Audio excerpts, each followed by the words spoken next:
Hey Sue, nice to see you in the stream. I had this big intention today to make this big video about kind of like recapping last year, the whole year. So I downloaded all the pile of videos that I uploaded last year and I sat down to edit them.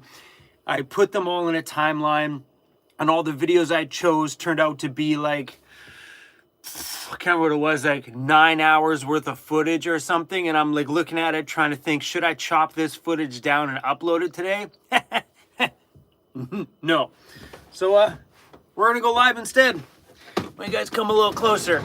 Ugh. There we go.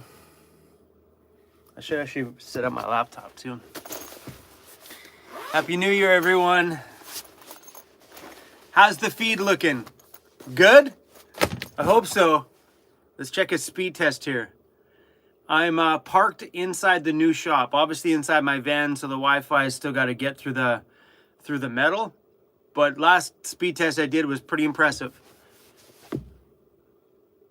Here's my speed test in the shop right now inside the van. Look at that. Get it. What do we got? Let's give us the final test. What are we at? 179 on the download. And the upload's giving us just about 70. And that's inside the van. When I was inside the shop, it was giving me 200 and 200. Rawr, it was awesome. All right.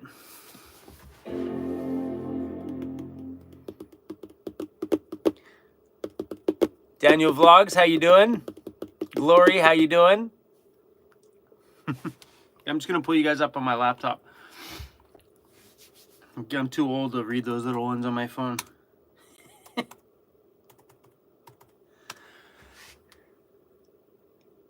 We have a very special birthday in the house today.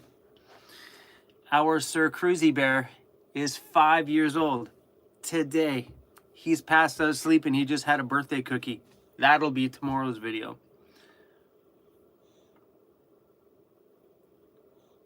Oh, this laptop hasn't been on the new shop Wi-Fi yet.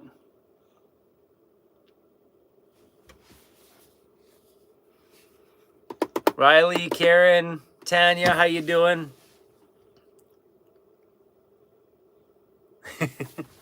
I should text my Patreons and let them know I'm live.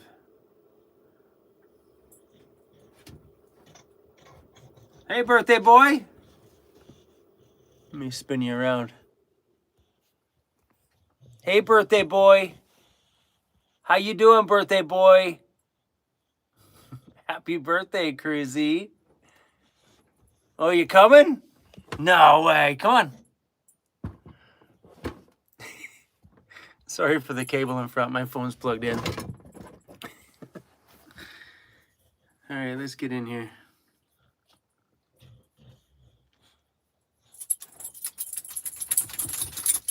Can you come back here, Cruzy? Come say hi to everybody.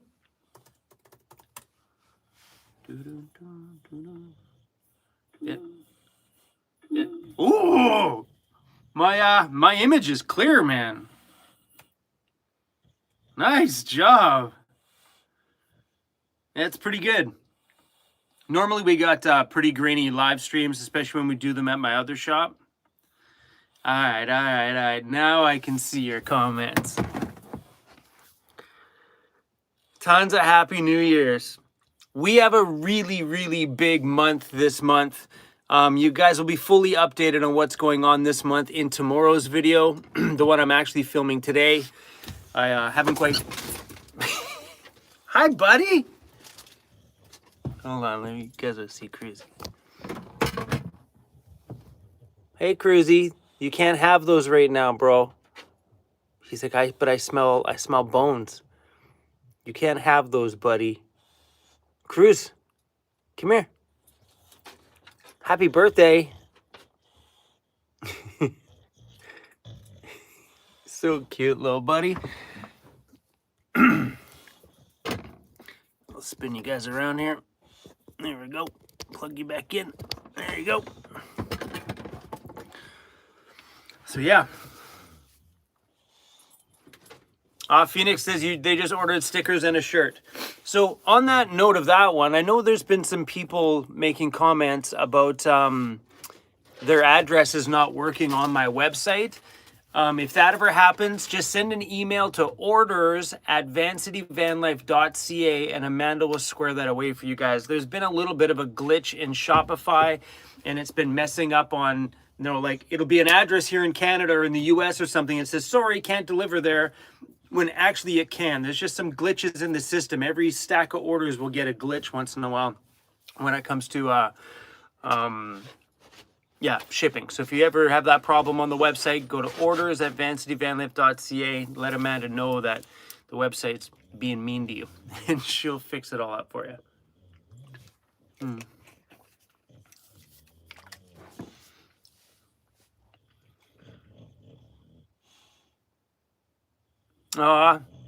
Someone, long distance traveler just said, some people are on the static van live stream saying Chrome just went live. I really, really like Static Camper Van. He's such a good dude. Speaking of, I'm going to text him. I'm going to text him. This will be funny.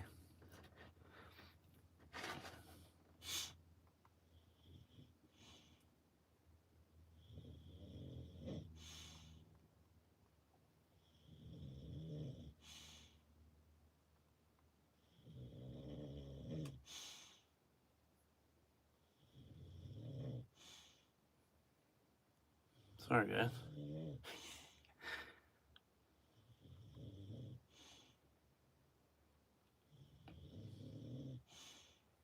Hey, bro. I'm live.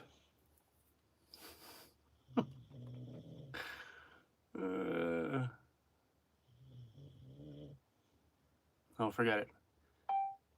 Stop live streaming. It's my turn. Happy New Year, bro. Happy New Year, bro. Fact, I hate typing. Typing sucks. I dictate everything. It's just easier. Oh, see, bad spelling. It's just what you logged on for, right? See me texting somebody. There you go. I just text him. Scott, Static Camper Van.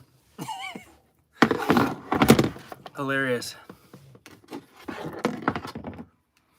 Will I be making regular videos in the new year? Abso-freaking-lutely. Things will be back to normal. I'm going to try to get an everyday upload in, back to usual scheduled programming. I took all the breaks and stuff that I needed, got the relaxation that I needed, and it's time to get back at it. Now that my van life is getting back on track, I feel like I'm getting back on track.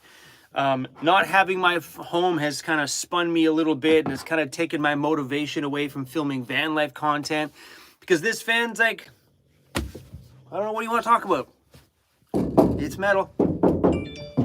Oh, Kersey, it was just me, bro. That was just me.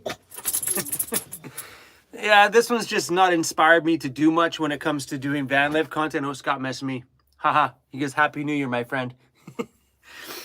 So yeah, we're back to regular scheduled programming as of today. Lauren's coming out here on January 3rd, so that engine should be in by the end of the week. Whether it's running by the end of the week, not sure, but it'll be put back in there. All starting to get buckled up back together.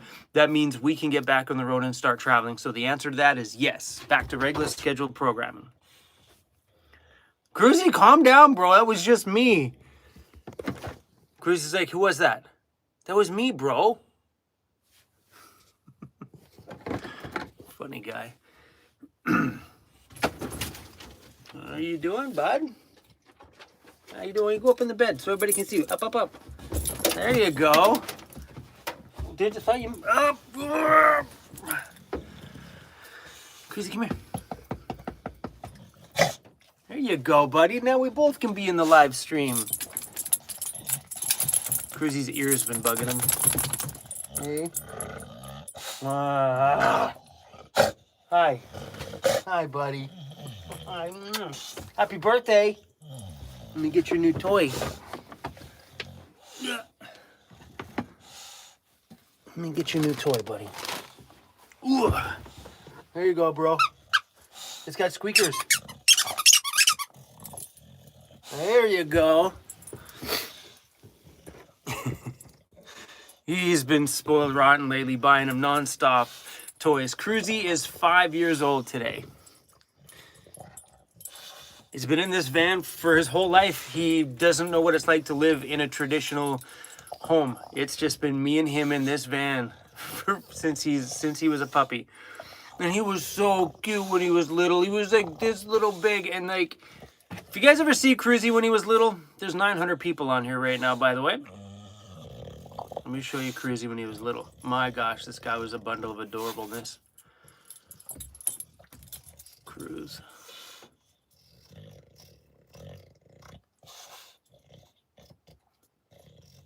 Let me find one. He's so cute.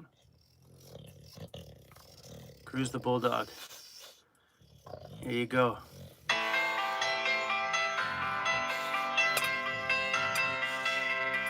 Let me find cutie little Cruzy. This is the day he came home. This is his very first. I just picked him up at this point. Look how cute he is. That's Cruzy. Ready? There he is. There's his brother.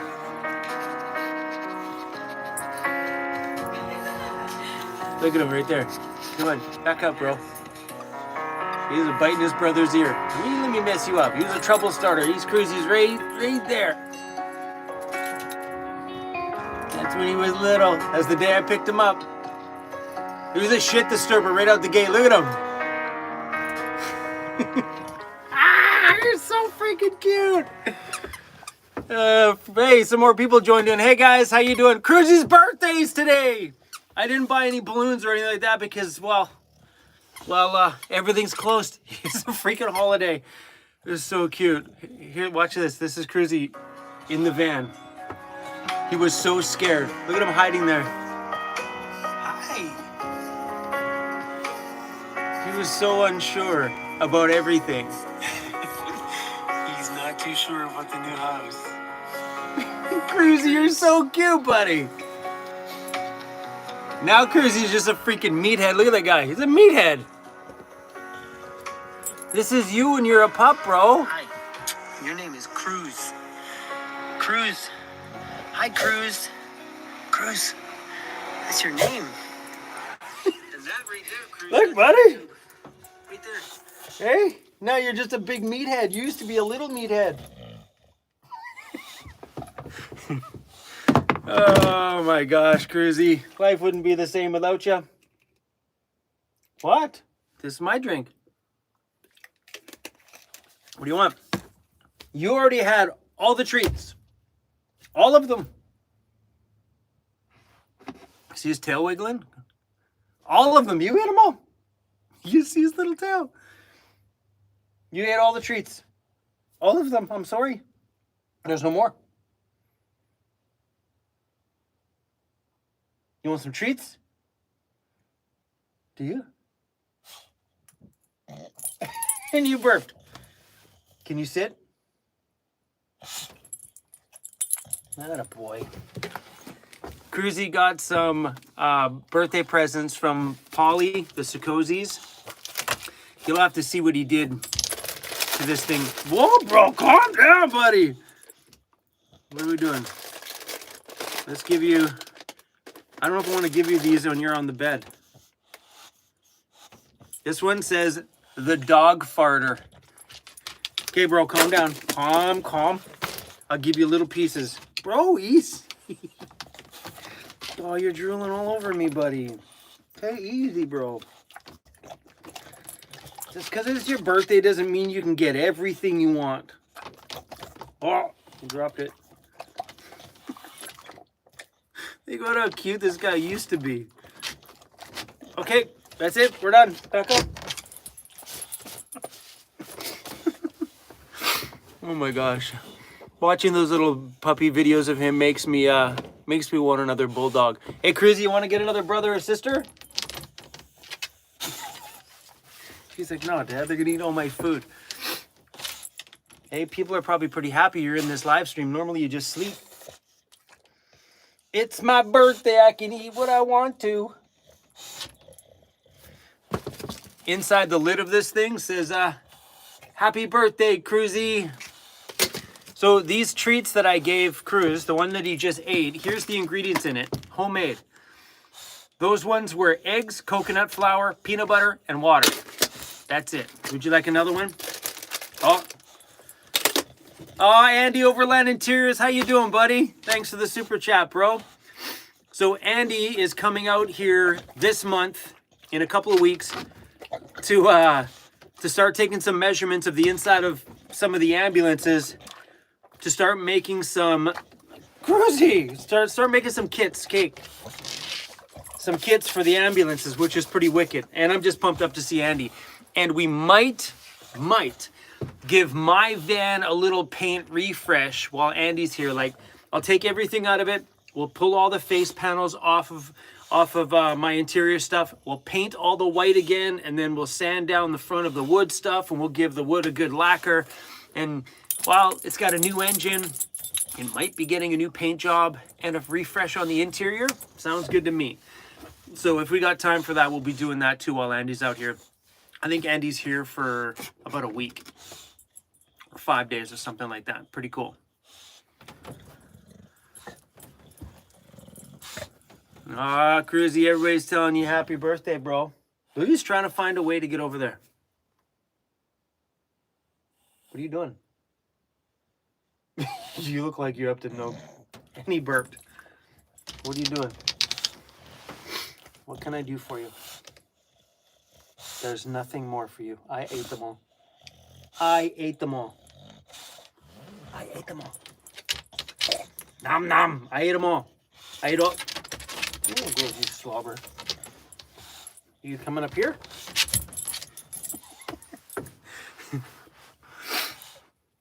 Oh, Cruzy. Oh, he's in playful mood?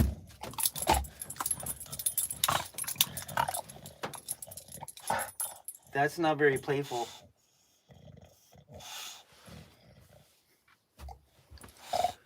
Did you not see that fly right over your head? No? Okay, what can I do for you? Where's your toy? Right here.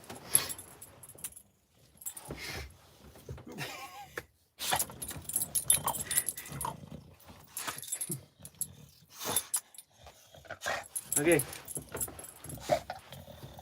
You don't want to play? You want to play with me? Is that the deal? Is that the deal? I think he's jealous because I'm talking to you guys.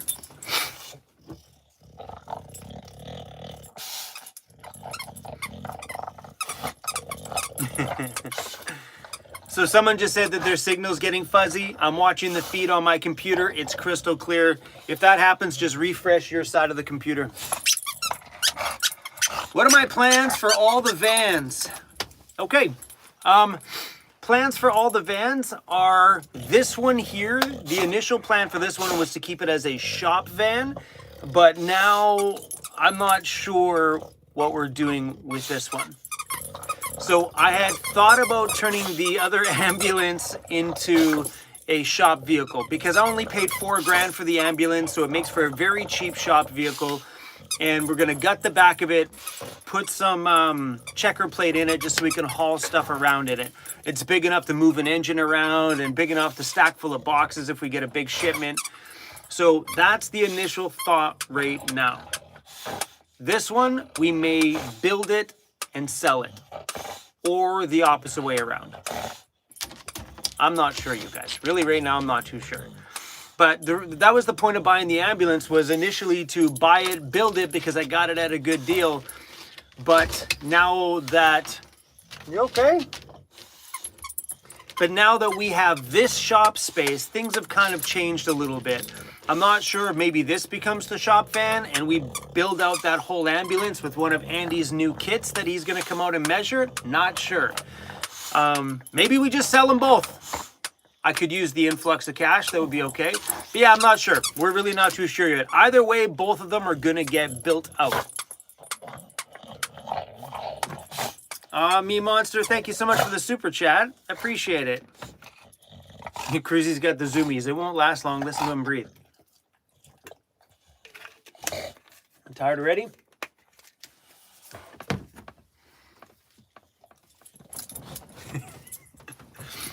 Cruzy normally only gets this way at night. And as of right now, he's got it during the day. There's a squeaker in the belly too, buddy. There's squeakers in the feet. No.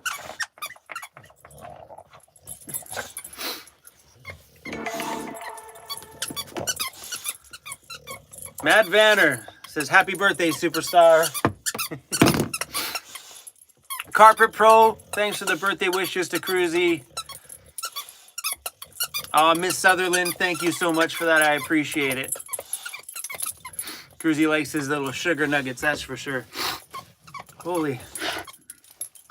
I got a little bit of stuff in my nose, man. That cold I had has been dragging, like just dragging out for a long time.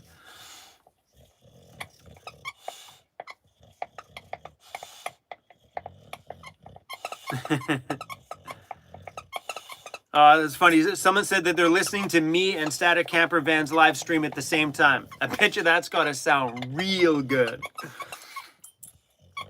God, I'm so glad to see this feed looking this good. So the new shop space has hella Wi-Fi all over the place. Upstairs, it's got one unit that covers the whole upstairs. The shop has 2 Wi-Fi boosters up top. Plus, if we're live streaming from my shop side, I can plug right into the feed and hardwire the feed so it'll be a perfect feed the whole time. And the same thing for upstairs. We have multiple little, Cruzy's freaking out, multiple little places to plug right in so we can go live direct, you know, instead of worrying about the Wi-Fi being up and down all the time. But yeah, I'm stoked on it. So if we ever do stuff here, the feeds will be so good. No more glitchy stuff. Drives me crazy. Oh, you guys are so full of love. Oh, thank you guys. So sweet of you. Whoo, we got just about 1,300 people in here. Heck yeah, let's go. Me Monster, did I say that? Thanks for the super chat. I appreciate it. Oh, Patty Crane, Happy New Year. Oh, I guess at one point there was 1,300. Someone just said, I seen it in my feed. Someone just said 1,300 people. Road trip to the island from Pittsburgh. The island's a great place to come visit. My only suggestion when you come here, what? You drop it again? What? Is stay by the ocean as much as you can. It's easy to get on the highway up here, and miss out on everything because the highway stays away from all the cute oceanside towns. Just stay on the ocean. All right, you okay?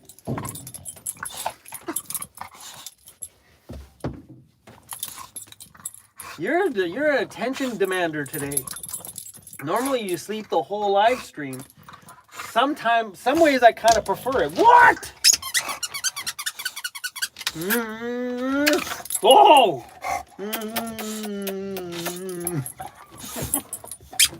Get out of here. That little guy. He's rambunctious today.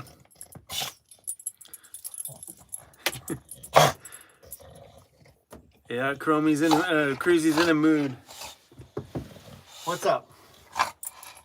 What's up? Ouch! Get out of here, bugger.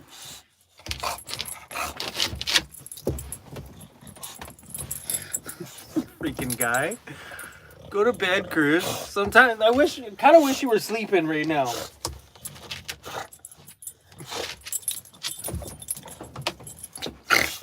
I just snorted. Dude, I'm just trying to pet you, buddy. Calm down. It's okay. Just trying to pet you. Ouch. Are you good?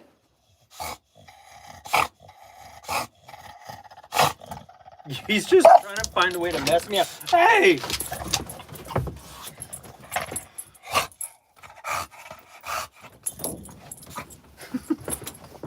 Oh my gosh.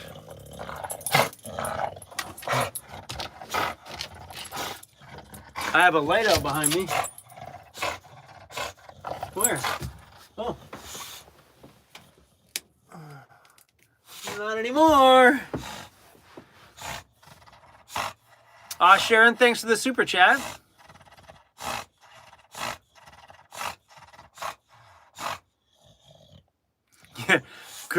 Sue just said that Cruz is all wound up like the neighborhood kid. Like they're her neighborhood kid. 100%. He doesn't get like this very often. Take the bulldog for a walk, they say. Let him play for 3 minutes, 4 minutes, 5 minutes. He out. He can't control himself now.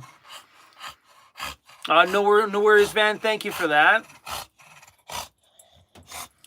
And cool, you ordered some Sakozy. Whoa, bro. Like a freaking, there he is. Sprawled out. Cruzy bear. Done. No worries, Van. So they just bought some Sakozy window covers. Awesome. I really like my covers, man. I put them up and down every single day.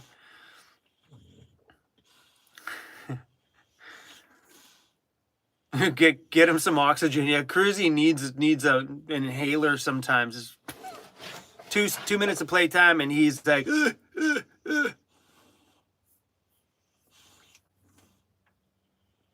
Well, that's pretty cool. I don't know if it shows up on your end too, but over here on my end, so no worries, Van. It comes up with a little thing below it. Do you guys see that on your end? It says, let's celebrate their 5th super chat on a live stream. Then it's got a number 5 and a balloon. That's pretty cool. I haven't noticed that before.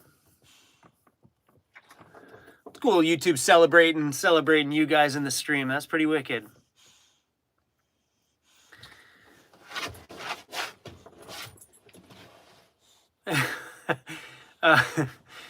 Auntie Lil's Craft Channel says, who do I love most, Cruz or Chrome? Cruz. I know it. I 100% know it. I know 90% of my channel are here for Cruz and not for me. I accept it. I get it. He's cute as heck. Lon Bowers, thank you so much for the super chat, and Happy New Year's to you too.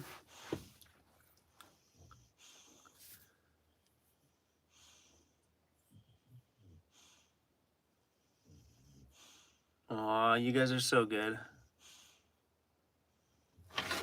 Did you order new bumpers yet? No, I have not ordered the new bumpers yet. I have... Let me get a drink. I have talked to the guys at WellTech Design, so we'll see what the timelines and stuff work out. But I have talked to them. They have not been ordered at all yet. But I would love to put the WellTech Designs front and back bumpers on my home. Now that the home will have a little bit more power, I figured we can add a little bit more weight to it and get proper off-road bumpers. So now maybe if I ever drag my back end, the back bumper will take it, will actually take the drag instead of bending up like the one that's on my van. Because I'm pretty rough on my van out there. So it'd be nice to have proper bumpers on there. And also it'd be nice to have my winch out front inside the bumper, right? So I might have my winch setup that's on my van for sale when that time comes, because I have the winch setup that hides behind the front, the factory bumper, which is a wicked little setup. But if that time comes, then I may have that bumper setup if somebody's interested in picking it up. I'll let you guys know when that time comes, if that time comes.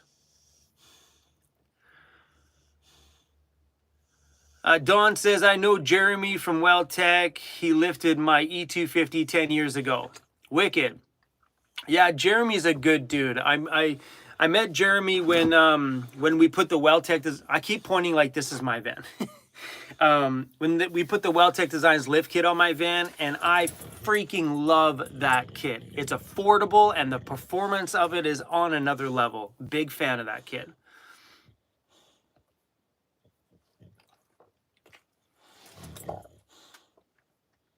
Australia's watching Chrome. Howdy from down under. What's up? Eyes wide shut. I dig the name.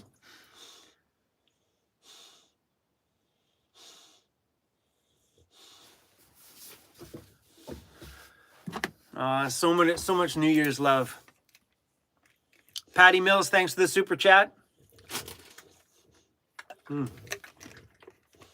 So yeah, I've been playing around with some new transfer stuff. Me and Lauren were at the shop the other day messing around with my heat press, pressing on some stuff, just trying to kind of get a feel for what some of the other companies are offering. And we were just like pressing things all over this stuff. So this one here is from a company. I just don't like it. I mean, like, they're durable. Like, this baby ain't coming off. But can you hear that? Maybe see that? It's got a little bit of a feeling to it, like a plasticky sort of feeling. And I'm not sure how many people would like that on the front of a shirt. At the end of the day, this is not coming off, baby. That's like, it's on there very, very well. Like, probably lasts longer and better than a silk screen print. I'm just not sure if I like the feeling of it. And this one's coming out soon. The Only Van shirts will be coming out probably in February. What do you think of this? I printed one down the side of the shirt. I freaking love that. This is the cool thing about doing stuff in-house, is that we can place these things in funky areas, like down the side of the back of the shirt. Or the side of the front of the shirt, whatever. Yeah, man, we've just been playing around. These ones feel really good, and they were pressed in-house by us. Yeah, we'll see. So we're still playing around with a few things, trying to find the right recipe to make the right shirts, and then we'll be printing stuff in-house, which would be way better, because printing shirts outside of house, like these ones, we have to put all that money up front to buy all the shirts up front, which is a hefty one. So by doing it in-house, we don't have that huge upfront cost, which is beautiful. But yeah, on that note, we have this shirt, the What's Up Weirdo shirt, and another new shirt coming in, but this time in lots of big sizes. So for everybody that missed out on the larger size ones, because this guy didn't order enough, by the end of January, hopefully we'll have a new run of shirts out. I'm pumped up about it. Don's Road Trips from Calgary. What's up, man? I love that city. I had so much fun out there this summer. Ninth Element, thanks for dropping that link in there.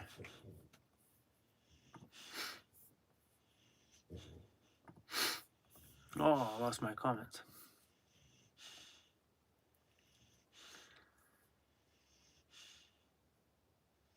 So cool. We so far on this new website thing, we haven't been losing stickers in the mail like we have in the past. Maybe it's because we hand wrote them out and they were hard to read and stuff. But yeah, haven't had any stickers not make it to their destination so far, which is beautiful. And when we were handwriting them before, we'd lose them all the time. So maybe it was an error on our side between reading it and writing it that was causing the so many lost ones in the mail. Them just not getting to their destination or whatever. But yeah, pretty good. Does Cruz do any tricks? Yeah, he's doing a trick right now. He's really good at this one. Really? Ready? Watch this. Cruz, sleep. Oh, you woke up. He only woke up because he knows there's a whole pile of treats right here. Sorry, bro. Go back to bed. It was nice when you were sleeping, bro. Damn, you're so cute, buddy. You can see how cute he is. What's up, buddy? You can go back to bed. It's okay, bro. He's so freaking cute. He looks the same as a big dog as he did as a little puppy. If you grabbed him as a puppy and pulled all his skin towards his face, that's what he looks like right now. Uh-oh.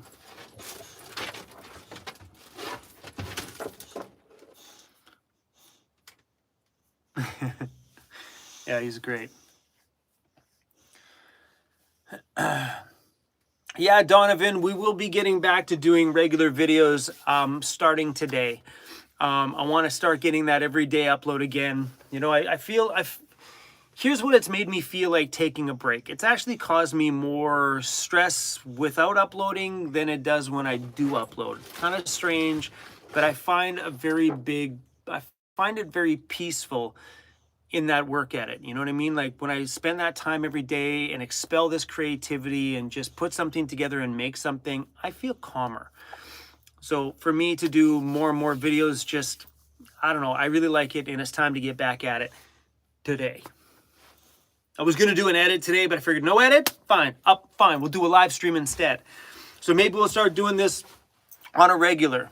Now that we've got the new shop access to solid internet, maybe while we're here for the winter seasons, we'll do a few more live streams now that these are so clear.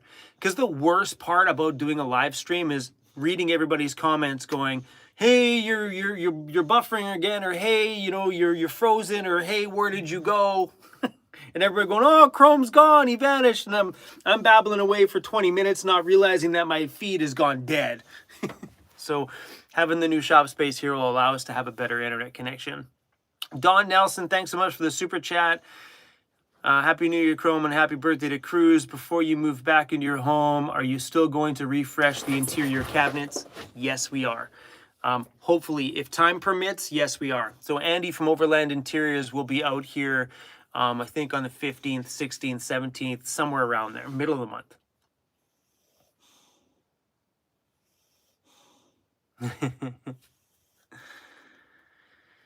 But yeah, it's going to be nice to give that van a bit of a refresh, though, you know, because over the years, your builds take a world of beating.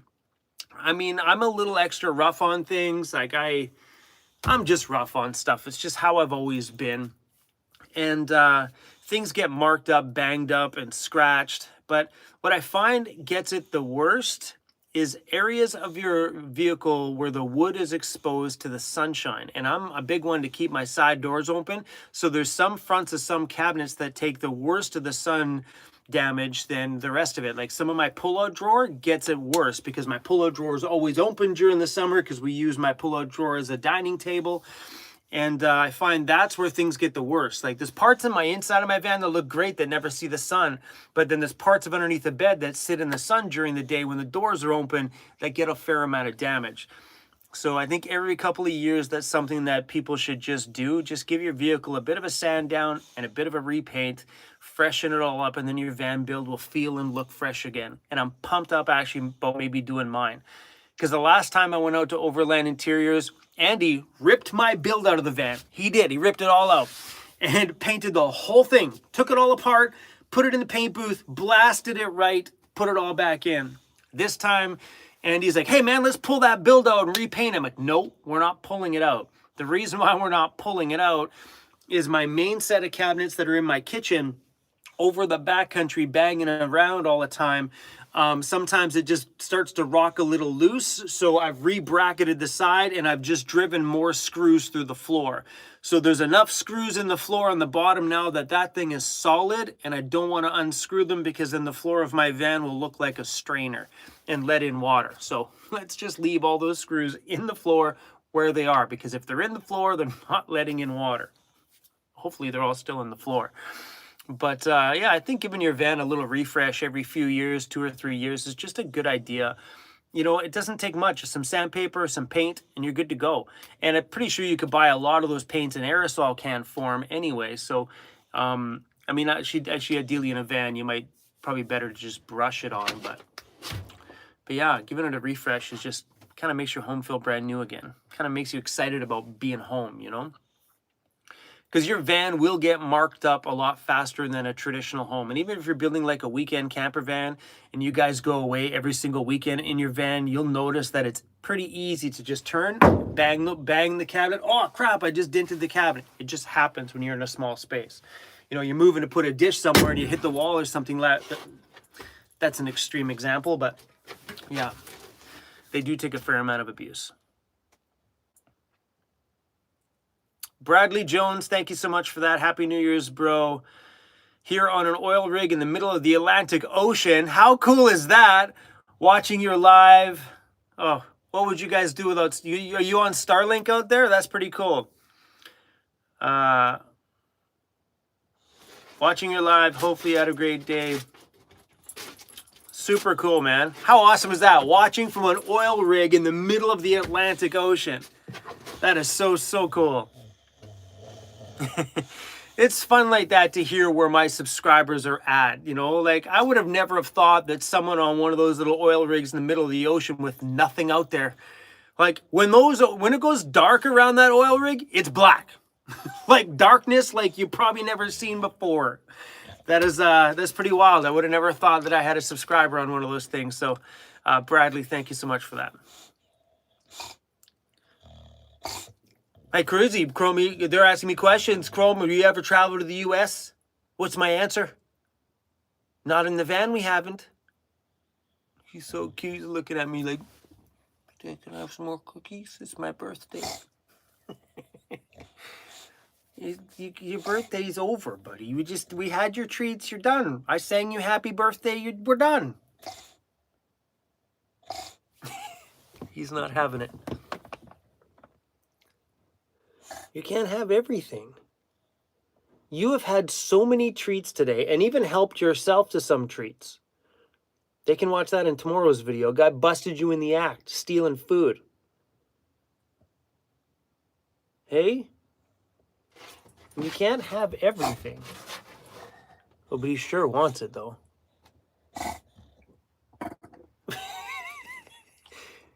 Did you say, excuse me, after you burped? I'm always looking at the tin. He's like, come on, Dad, hook it up. Hook it up, Dad.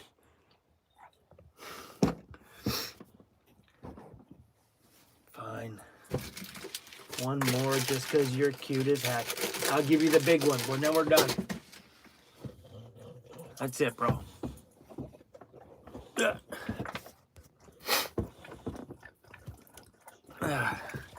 we go. Did you even eat it? You swallowed it. You didn't chew it? Go back to bed, buddy. Oh, this is a good question. Aaron asked me, what do you like better, gas or diesel? That is a really good question because I'm brand new to having a diesel engine. I will say the power of the diesel is a beautiful thing. Like this thing, when it wants a little bit of grit, it's got it. So the biggest thing I find that's a downfall of the diesel is the warm-up times in the morning, because you can't just start it, give it 20 seconds and then go. You know what I mean? It's not a thing. You start your van, let it run for a minute and leave. With the diesel, you got to start it. You have to let that temperature rise up until it's in the fuel zone, like in the temperature zone, because you know that usually when you start your vehicle, it's below that bottom line. On the diesels, it needs to get into that bottom line before you drive it anywhere, right? So you have that longer start time, which kind of sucks sometimes. And the noise. The noise bothers me only because I don't like being bothersome to other vehicle dwellers that are sleeping near me, in front of me, behind me, whatever. Because when I get up in the morning and start that thing, we're talking like 3 to 5 minutes of letting that loud thing run. And if there's a van that pulled up in front of me that night, they're gonna get it right in the back door. My engine's like, probably rocking their bed for 5 minutes before I move it. So that to me is probably the only downfall, because I'm normally used to just having something that's a quieter start, not really invasive, and then being able to move it after a minute so I can be out of everybody's hair. And because I'm an early riser, I'm a 4 a.m. kind of guy, 5 a.m. kind of guy if I sleep in. So that's the only downfall that I have found so far, is just the noise of it. That's it. You know, yeah, that's it. But I have found, though, is that the diesels do get better fuel economy than my other van. But I'll keep you posted on what that fuel economy is like with the brand new 5.4 liter engine that's going in my other van, because we're doing an upgrade. The other engine that was in there was a 4.6. We're upgrading it to a 5.4, so it should give us a tiny bit more juice, which is perfect. And because that other engine was tired, I think it was just chewing through tons of fuel because it was just getting tired. And I know I've driven beside other people that have the same engine in their vans, and their vans have all sorts of pep. What a word. But me, my van, you'd step on my van before this engine upgrade, it was like, and I chalked it up as the van being heavy. And even Lauren's like, it's got nothing to do with it being heavy, bro. And he's like, your engine's just probably tired. And he told me that right after I met Lauren. He's like, no, dude, this got nothing to do with your engine. Your engine's just tired. And makes sense, because as soon as we did the transmission, engine decided, I'm tired and retiring. Cruzy's on the hunt. He's like a crackhead looking for a rock on the floor. Cruzy, there's no crumbs, bro. You ate them all. He's so cute today. Someone said the 5.4 will make me happy. That's for sure. I hope so.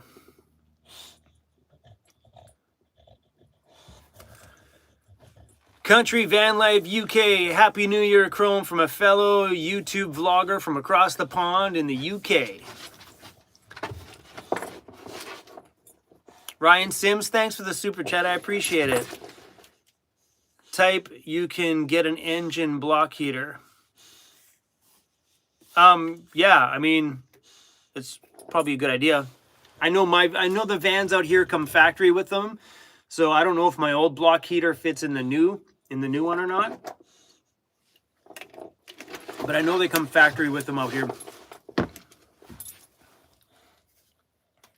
When's the Van Toys channel starting? That won't be starting for a while until this place starts to become up and running and useful and functional. So far, we're probably 3 months away from this thing, at least 3 months away from this thing being a usable space. And that other channel will just be for business use only. So for new products that are coming in, we'll be on that channel. Any new off-road lighting, new whatever we sell on that channel, there'll be something on that thing about them. Not on this channel, on that other channel. And if we ever build out anything that's not my own personal vehicle, it'll be on the other channel. So my channel will just be me and that big old ambulance. That's it. If we're building something to sell it, it'll be on the Van Toys channel. Just to keep my channel personal based. You know what I mean? So it's just me. That's just kind of a weird finger problem. Me and anything that happens around me. So yeah, when's it starting? Probably 3 months from now, I'm gonna guess. We will see. That's a huge undertaking, though. That's yeah, I'm gonna need an editor for that other channel. I don't think I have enough in me to do them both. Is Starlink better power-wise during the summer or winter? Starlink is the same. It doesn't matter. Just in the winter times, they have a heating element. You can go into your app, shut the heating element off. You know, the heating element's just meant, like if you're mounting it up onto the roof of a house and you can't get up there to brush the snow off of it, it's got a heater. You turn the heater on. The heater just melts the snow and stuff, so it kind of slides off the front. In your van, keep that off. It pulls the same power no matter summer, winter, it doesn't really matter. But Starlink is actually pretty decent for power. But if someone's like adding it to their already existing van life, they may see that, holy crap, this pulls a ton of power. But I upgraded my batteries after I had my Starlink, so I had the chance to prepare for that extra power. You know what I mean? Like I knew it was there, so I'm like, let's do more stored power. But yeah, pulls the same amount of power. I love that Starlink. The Starlink is so good. I haven't used mine in a little while since my vans broke down. It's probably been 4 months, three months since I've actually put that thing to use. I put it up one time and that's it.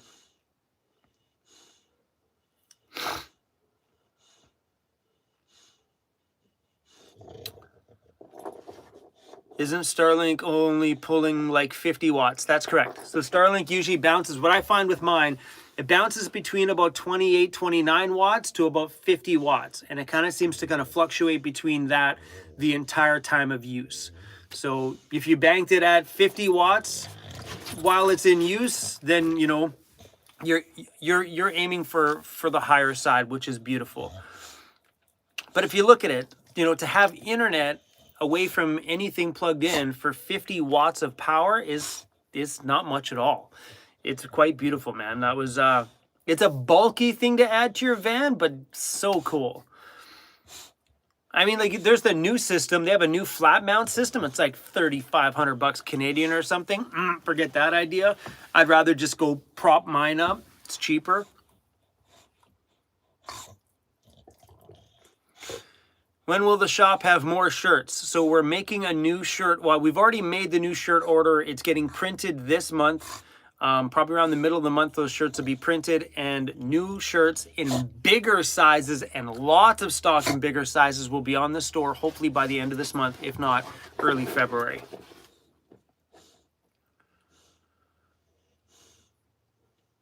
Tammy says, I'm now working on saving for a van. Wicked.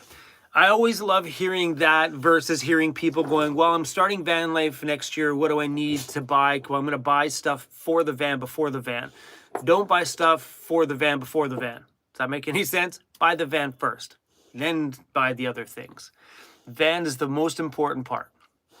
I've heard a lot of people that have gone out and purchased like fridges and all those other little things that they've wanted for a van, and then ended up not getting the van because they spent money on other things they just couldn't save for the van. So get that van first. Once you got the van, no holds barred on what you can do. You can do this. Buy the van, you can do this. This whole build, including the mattress and the blankets and stuff, is probably 200 bucks. Okay, there's some Jackery batteries and stuff in here, so that changes the whole thing. But if you just need a bed and a blanket and stuff, you can get started with 50 bucks worth of wood, 100 bucks worth of bedding stuff, and boom, you got yourself a bed. Get yourself started with, and the heater that's in my van is 100 bucks. It doesn't work all the time, but it's 100 bucks. And then a battery to power it. Get that van first, my friends.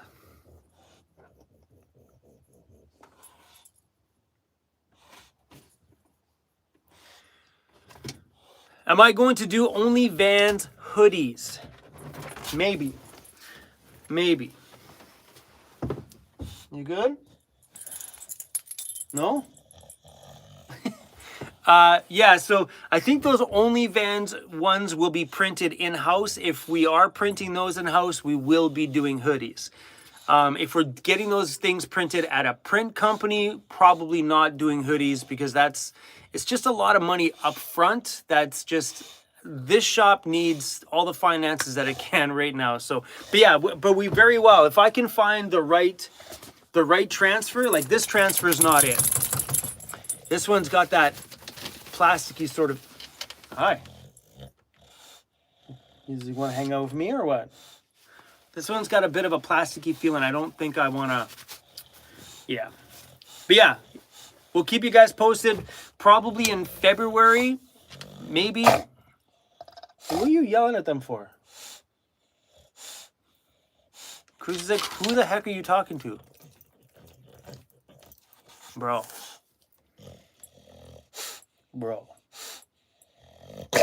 What? You tell me what? What are you saying to them? Someone just said doggy hoodies. Think we should make doggy hoodies? Yeah, doggy hoodies. Oh. Hey? Get out of here, bro. Cruzy seriously wants attention today. Hi. I'm just trying to pet you and then you're going to attack me. Oh, stop it. Let me give you a hug. Let me give you a hug. Nope. It was nothing to do with it. What? He's on a cookie high. Are you on a cookie high? What? You want to go outside? Okay, maybe that's it. I'm going to take Cruzy outside, guys. Give me a sec. I'll take you with me. I don't know how far we can go out of the shop with my phone, but... Come on, bro.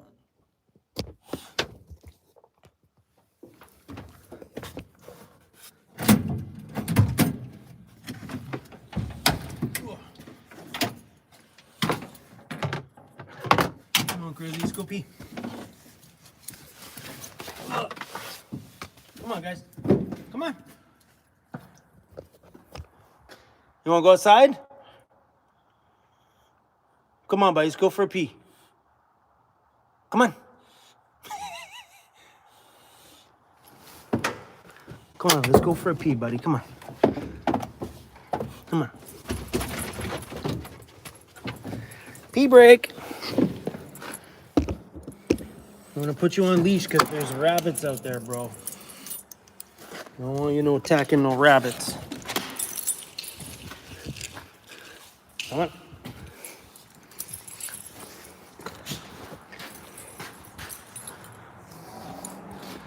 Hey guys, give me a sec. I'm gonna go take the dog for a pee. Hey, I don't want to lose this connection outside my shop. Back a sec.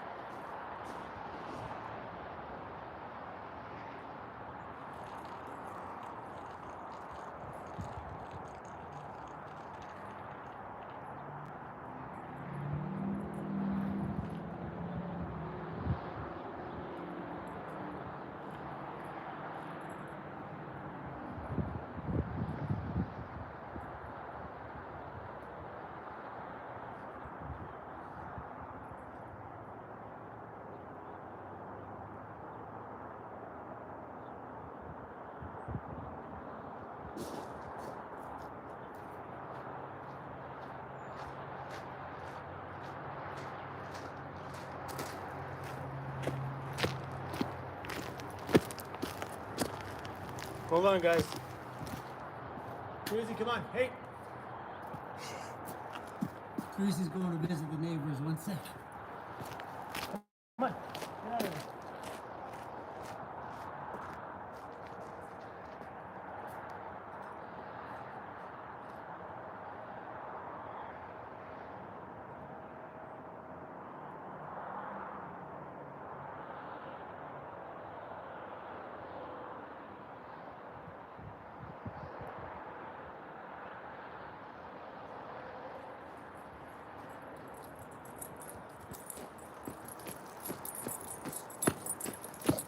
Hey, buddy. You feeling better? Cruzy, you feeling better? All right, buddy, up you go. Up, up. Now, this is where I got to scoop him by the... Boy, am I glad we took your balls away, bro. There you go, buddy. Come here. Come here. Come here.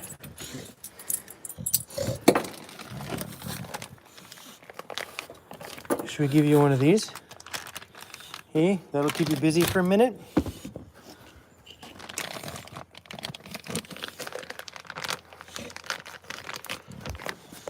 Hey, you want one of these? I'm gonna give you this, but you cannot go up on the bed with it. You hear me?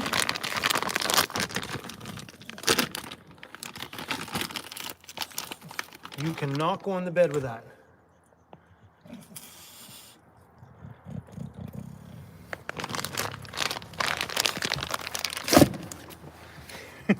Usually when he gets those things, first place he goes is up on the bed. Are you good? You eat your bone, buddy, okay?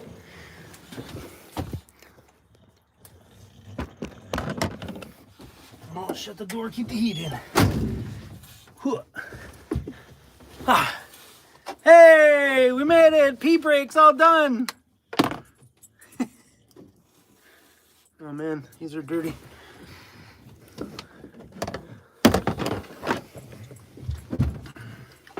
There we go. Hey, what's up, you guys? I thought y'all might have left me on that little puppy pee break. Oh, you guys are all chatting with each other. That's good.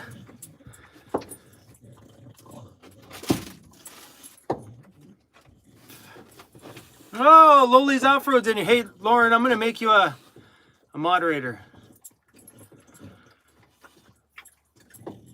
Lauren, make a standard moderator. There you go, brother. Now when you talk, your name comes up really cool with a little wrench beside it. Kind of fitting, right? Okay, let's go back. Touristique to Canada. How you doing? Welcome to the stream, bud.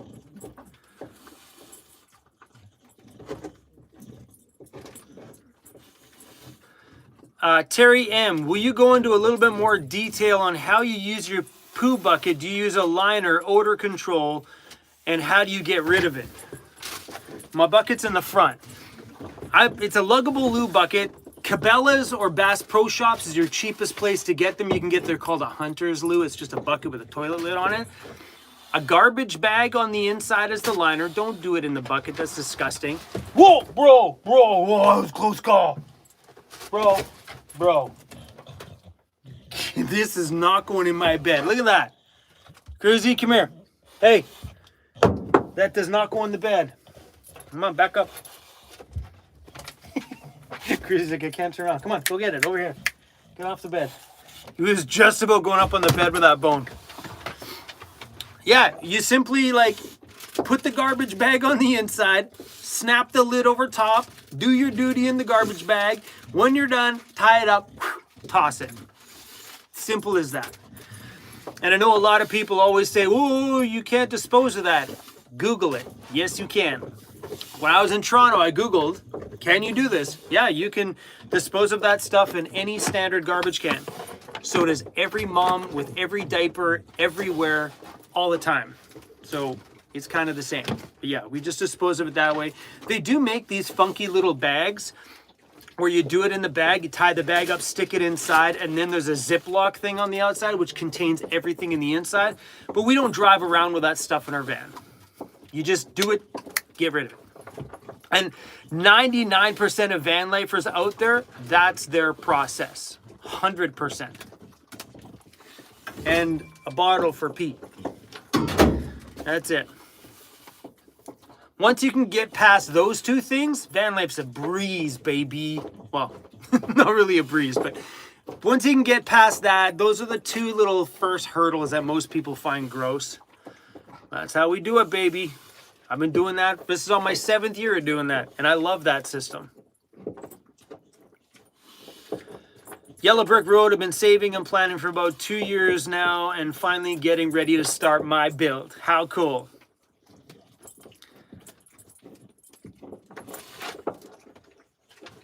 And someone just said you can get that bucket seat from Walmart too, just the actual seat lid, and just attach it to your own pail. Those luggable loos are freaking $50 out here. I don't get it. Doesn't make sense. It's just a lid. It's just a bucket with a toilet lid. It's crazy how expensive they are.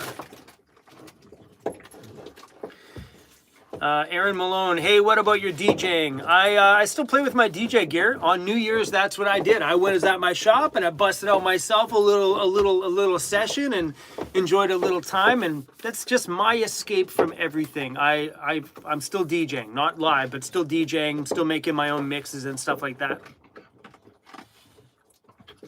When am I going to do a meetup again? Hopefully soon. I've been dealing with this crazy dude out here, and hopefully we'll have that stuff all straightened away at the beginning part of the year. So I've been holding off on doing any gatherings because I had a little problem with somebody out here. I'm not talking about it because I don't want to. We got a lawyer who will help me figure this out. So yeah, we've been keeping off doing those kind of things, but hopefully we'll be able to start doing meetups again before I leave on my summer travels this year.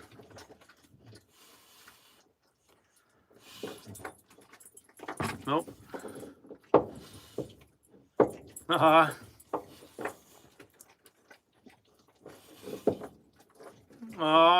So this is Polly from the Sakozis, the company that makes the blackout covers. She said, happy birthday to my beloved out of the world cute Cruzy. Happy New Year to you both. Wishing you an awesome 2024 and adventures ahead. Business, big success. Miss you guys already. Can't wait to see you all again soon. Lots of love and hugs. Cruzy, Polly says happy birthday, bro. Polly was the one who made all these cookies for Cruzy.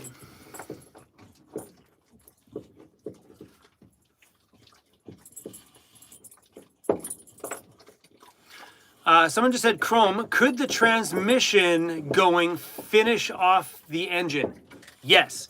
So what I asked Lauren that, I'm like, because as soon as the transmission was put in, the van had less power. It felt like it was just bogging really down afterwards because the transmission was just like, it was on its way out before, the engine was on its way out before, so both of them were a nice good melody together, and they just kind of just you know, they just kind of worked together because one was failing and the other one was failing.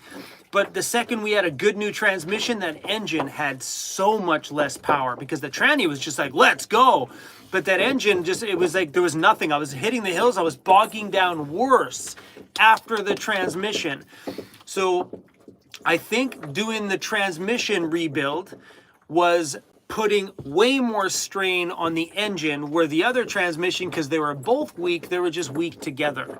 You know, where now we had a strong transmission and a weak engine, it just, I think that's what killed out the engine. The engine was done and tired already.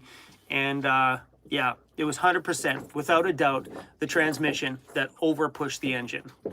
So yeah, that's a crazy thing that, you know, you don't think about. Like, you rebuild your transmission and then you find out your engine was already on its way out, right? So that's a scary thing for people that are out there traveling. And like, I wouldn't want to be in that scenario 4 years ago, you know, because, you know, when you get into a van, just save as much of that rent money you would have been paying to rent. Keep grinding and making all that money like you were when you were paying rent, but put some of that rent money away. So when these situations happen, you're a little bit more set up. And that's exactly what I did. I had 6 years of living in my van and not paying rent to set myself up in a proper place. So when that time did happen, that I was ready for it. I'm a little different because I kind of chose to go the van life, shop life way. So I had a couple of extra vehicles. Thankfully I did, or we wouldn't have a home right now if it wasn't for snagging up some deals off the internet. But yeah, set yourself up for stuff like that, guys. And like I said in that video, like if my van would have broken down and I still had that savings, without a doubt, knowing that that's a monster repair, if I couldn't afford to do like $8,000 in an engine repair and a transmission, at that point I would have said, hey, look, I got $5,000 saved. Let's buy a $2,000 minivan so I can have a place to sleep, and then just save for a little while until I had enough to rebuild my home. And that's probably what I would have done if that scenario was flipped like years back. I wouldn't have given up on van life and gone back to pay rent. I wouldn't have, because that would have just been more expensive. I would have just taken that little bit of money, bought myself something temporary, even if it was like a little SUV I picked up online for $1,000, just to get me through until I could get enough money to get the van repaired. But that's what I would have done in years and years past. But that's a scary scenario, man. To have that one thing go and then boom, the engine. I was not expecting that. The guy was feeling so like unbeatable when my transmission got repaired. I'm like, this is awesome. My van's all fresh and new. Yeah, apparently not.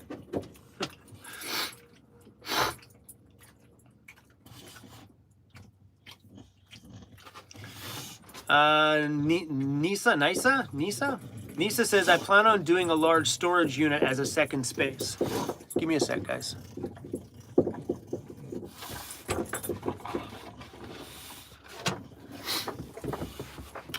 Yeah, you know, I mean, and if that works for some people, great. So I used to have a storage locker when I first moved into my van.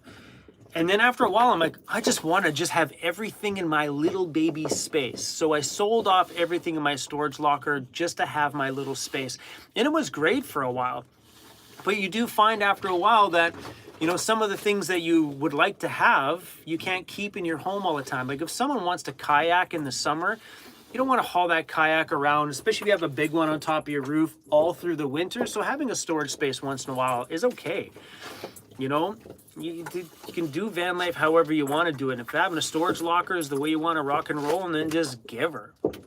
I know a lot of van lifers that have a storage locker space for that seasonal stuff. So when winter time comes around, they shift off all their summer stuff because they don't need to be hauling around their kayaks and all that stuff with them in the winters. Have you been to Hornby and Quadra Island? Yes, I've been to both. I've been to Hornby and Denman. I have not been to Quadra Island yet. But I need to go back and revisit these islands because I was there like 5 years ago. It's like back when my van life first started, I went and did some little small trips. I wasn't as adventurous back then as I am now, but so I'd like to go back and revisit some of those places for sure.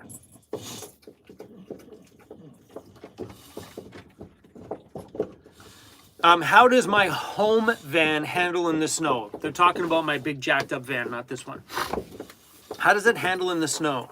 Pretty good.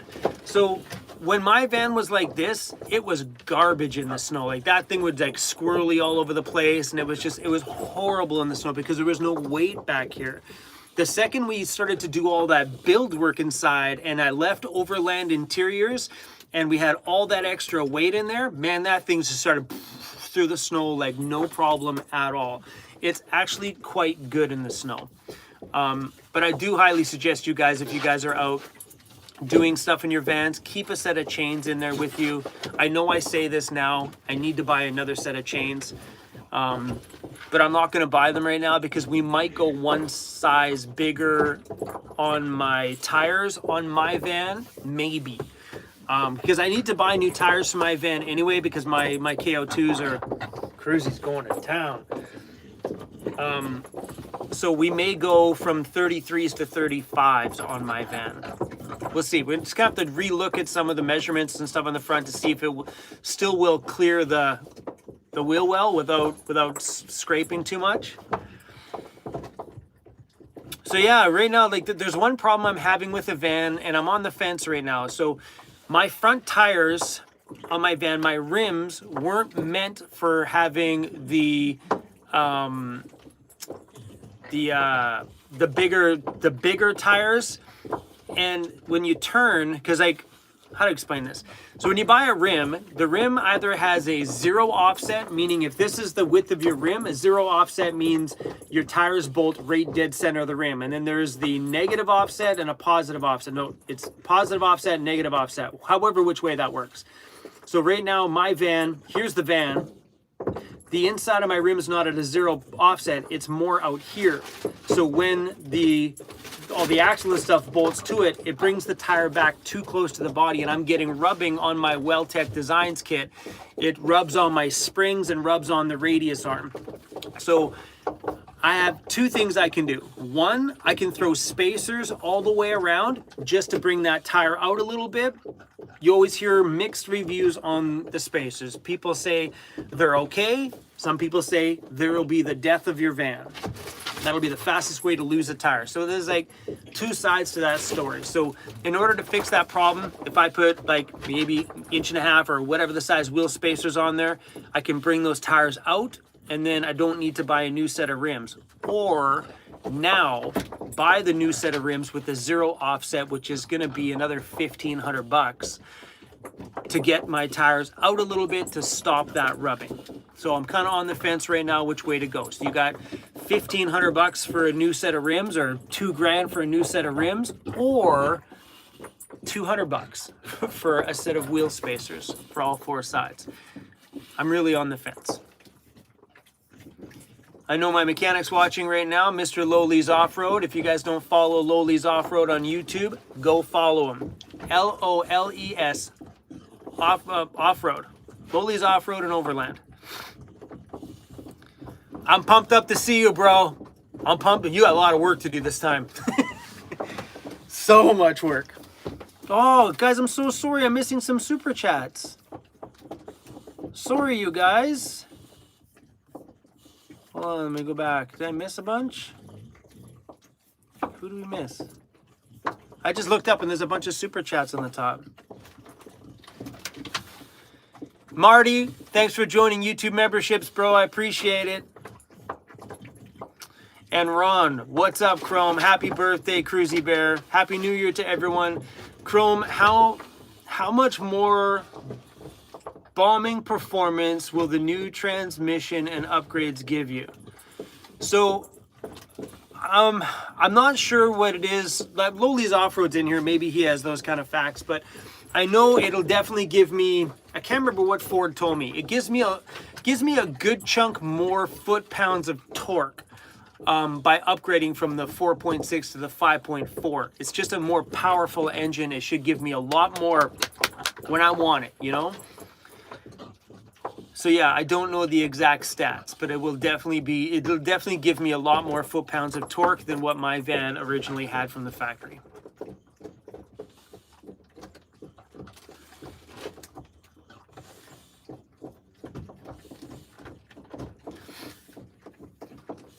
So yeah, so even in here, like a lot of people, so like even Lauren as well too. Like even Lauren said he doesn't recommend wheel spacers, and but you hear that story from quite a few people that usually if there's a tire being lost on the highway, chances are that big truck has a wheel spacer, and the wheel spacer gave away, and bing, off it goes. So yeah, there's two sides to that factor. So sorry guys, let me back this up. It wouldn't be a wheel spacer, it would be a wheel adapter. That, because like when you what a wheel spacer is like here's your thing with the bolts that you bolt to, right? The wheel spacer just goes on there, you stick your rim over it, done. So what I would do here, if I were to do it that way, would be a wheel adapter. So the adapter goes on, then gets bolted onto your original bolts, and the adapter has new bolts coming out, which your rim goes attached to. So sorry, it's actually called a wheel adapter, not a wheel spacer. Kind of the same thing, sort of. One bolts on, one doesn't. Both do the same job. Both people say are unsafe to use, but then I hear a lot of people saying that they're fine to use. WellTech Designs sells wheel spacers as a part of their kit. It's not in the kit, it's an additional upgrade. But people in the Ford Econolines, when they run those WellTech kits, put the wheel spacers on the back because the back of the Ford Econoline van, their factory rear differential is narrower. So they put the wheel spacers to bring them out so the back tires and front tires are the same. Yeah, anyway. Robert, what do you think of developing a campground named Vancity to give a home base to Dome? Not sure what you mean by that. And you probably wouldn't be able to register something with the name Vancity. They would not allow that. I know. I've been through the whole trademarking process.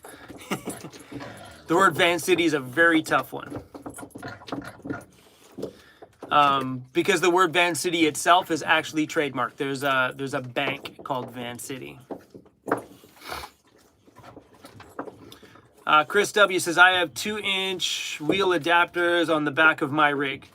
And because I know most Ford Econolines, it's a 1.5-inch back wheel adapter is usually put on their 2-wheel drive and 4-wheel drive kits, just to give that back a bit of a wider stance. It's weird. If you guys ever drive down the highway and you see a Ford Econoline van, look at the back wheels. The front wheels would be out here. The back wheels are like a skinny little, yeah. It's weird, and I don't know why Ford did it that way. It's just kind of like they just have a narrower back end. See, the rear end that's on my van is actually out of an F-350 pickup truck. It's a Sterling. I think that's the name of the differential, and it's wider, so I didn't need wheel spacers to get that nice looking stance. Yeah, Cruzy's on the ground chewing away on his bone. Oh, he's digging that one. He's doing good. It's a piece of a lamb leg.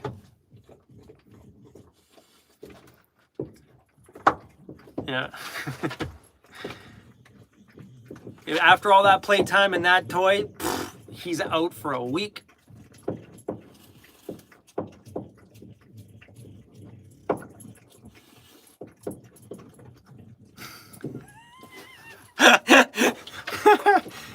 Portuguese Pete, that was freaking hilarious. Now that's all I can hear, Pete. Thanks. For traction on the front and rear are not the same path. You can use spacers to fix that. Yeah. So yeah, we'll see. I know the guys from WellTech Designs sell method wheels, so maybe doing a whole wheel and tire upgrade on my van. I don't mind doing that. My van has got years of travel left in it, so if maybe we'll put my wheels on this thing. Maybe we'll turn my wheels into some coffee tables at the shop here or something. The wheels that are on my van were really cheap. They were I can't remember how much they were. Like $150 a piece. I think the whole set of rims cost me like $600 or something. It was super cheap. That's why I bought them. They were just a smoking deal. And like rims, like those rims back in the day would be like freaking 5K. I remember putting rims on cars back in the day. They were so expensive. Nowadays, just an average cheap, they're just Chinese made rims for sure, but they were like 150 bucks a piece, I think. They were super cheap.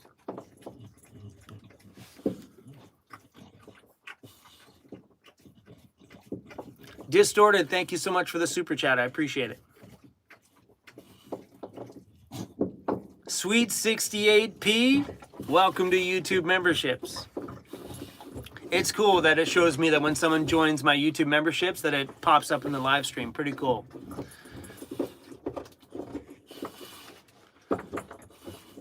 It's weird, my 1990 Ford Econoline has a wide front and skinny back. That's normal. That's a Ford Econoline thing. All right, someone here just put the stats in for the engines. 4.6 versus a 5.4 liter is a 205 to 9. So it's a 205 horsepower to 297 horsepower. That's a lot more foot-pound. That's a lot more power. So where to go here? So my engine was a 4.6, 205 horsepower. And then my 5.4 is a 297 horsepower.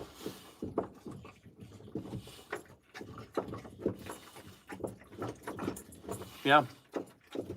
So going through like foot-pounds, that goes from 325 foot-pounds to 370 foot-pounds of torque. So that gives me a lot more grip and grit.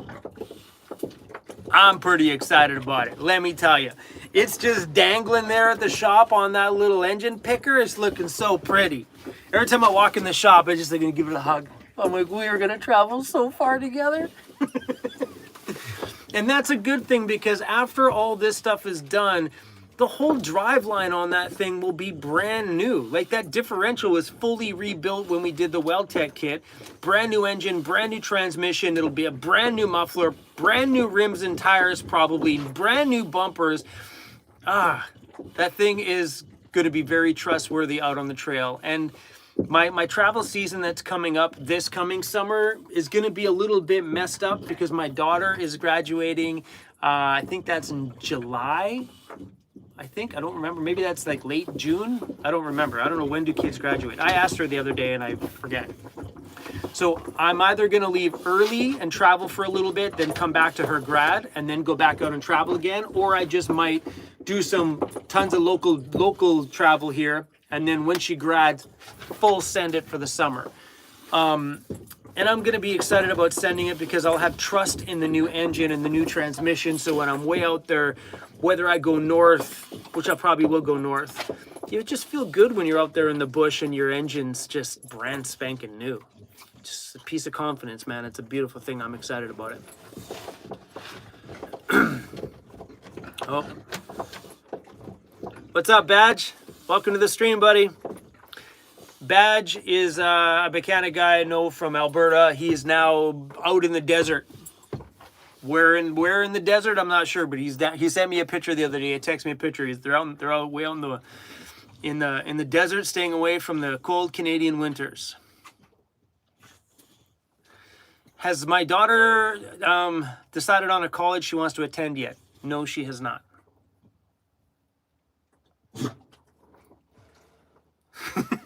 Cruzy is definitely murdering that piece of meat. He's done now. Look at that, it, buddy. Oh yeah. He loves those treats, man. So good. Am I gonna paint the new motor? Absolutely not. It's beautiful from the factory. The only reason why we painted the 7.3 liter is because it was out for a while, and I'm like, why not? It was grimy, dirty, and gross, and oil from all those years, so giving that thing a full cleanup while we had the chance and painting it was so worth it. Fuck, he's going back to town again. So yeah, we're not doing that to this one because this engine is beautiful. Michelle's like, I'll be in Vancouver early summer. I'd be up for a meetup. So yeah, maybe I'll, I'd like to do a big gathering before I take off on my summer travels this year. This guy's going to town over there.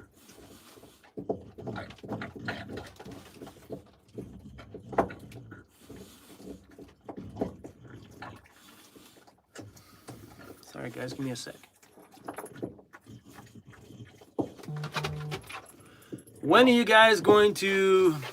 are we going to see my son Seth? You guys already did see Seth. Seth's already been on camera already. Yeah.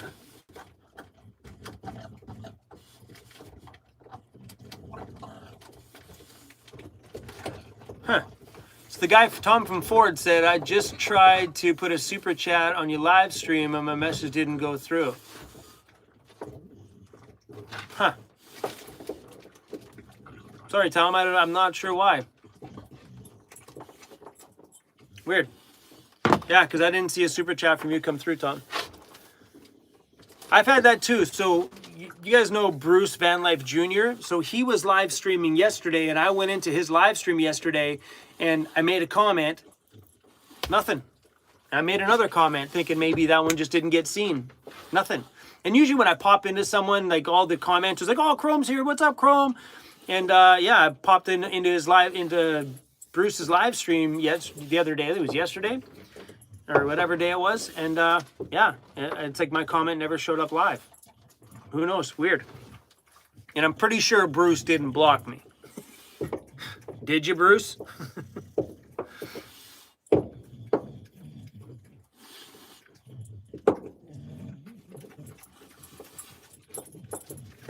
Oh.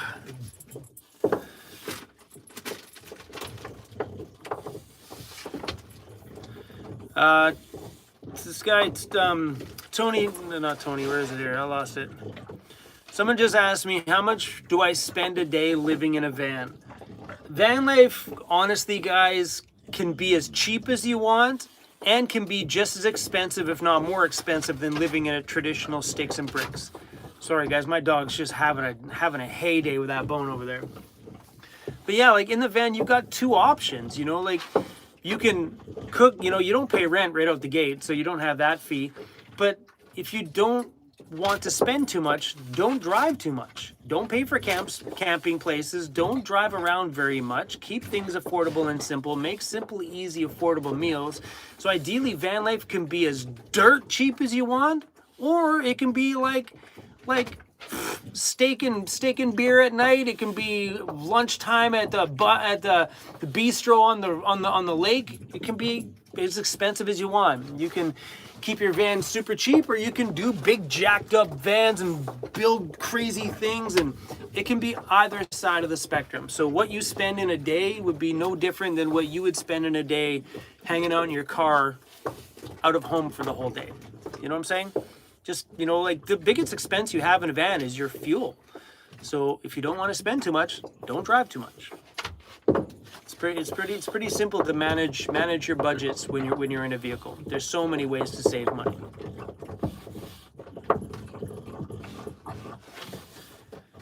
Chrome, who is the top 3 YouTubers that I watch? My top 3 YouTubers, they vary.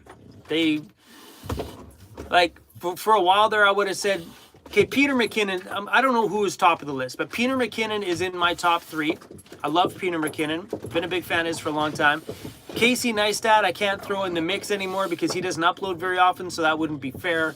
So let's say Peter McKinnon, Heavy D Sparks, or Sparks Motors, and Roman Atwood. I'm still unsure about even throwing Roman Atwood in there.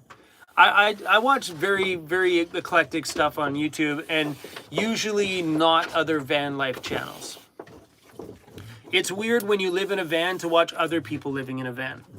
I have a hard time with that.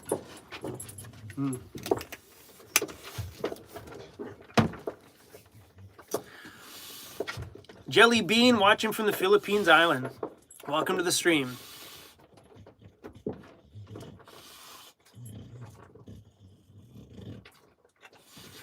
Do you move around each night though? You have to. You have to move to different spots all the time.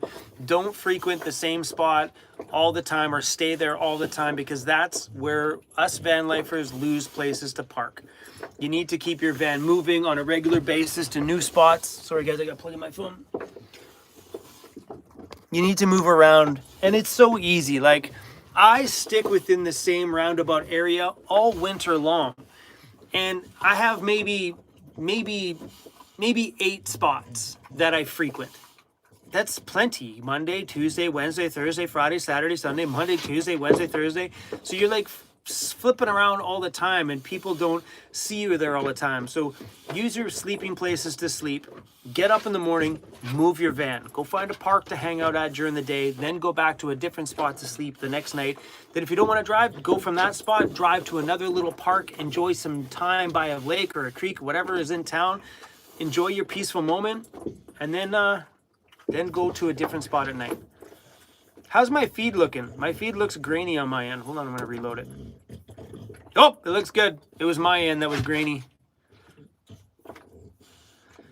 One Aussie's Adventure. Thanks for the super chat, you guys. I appreciate it. Hey, weirdos. I'm doing a big lap around this little island, Australia. 9,000 kilometers in my Sprinter. So more relaxing when you've got a little reliable rig. 100%. If you travel with a rig that's borderlining on the little on the little engine problems or any kind of a repair problem, it's not as relaxing because you can't get that off your mind. But super cool, man. Thanks for the super chat. Little island, 9,000 kilometers. Sounds like a big rock to me.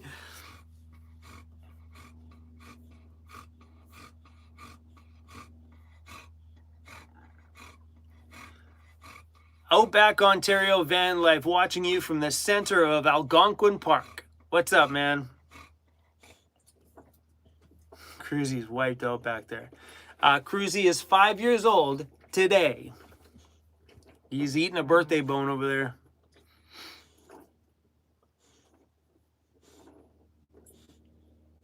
Yeah, Jennifer, thanks. I'm stoked that the live stream is so clear. I'm stoked also to see 1,600 people in this stream. This is so good. Cruzy sounds like a freight train right now, 100%.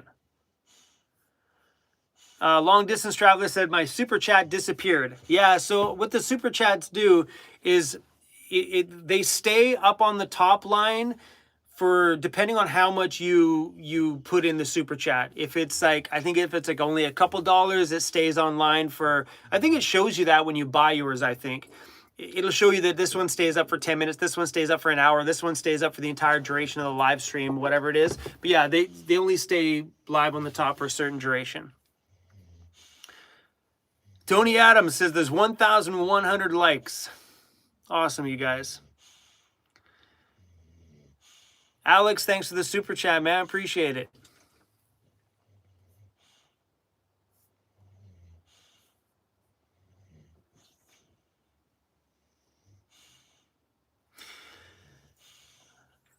Anne-Marie said, Anne-Marie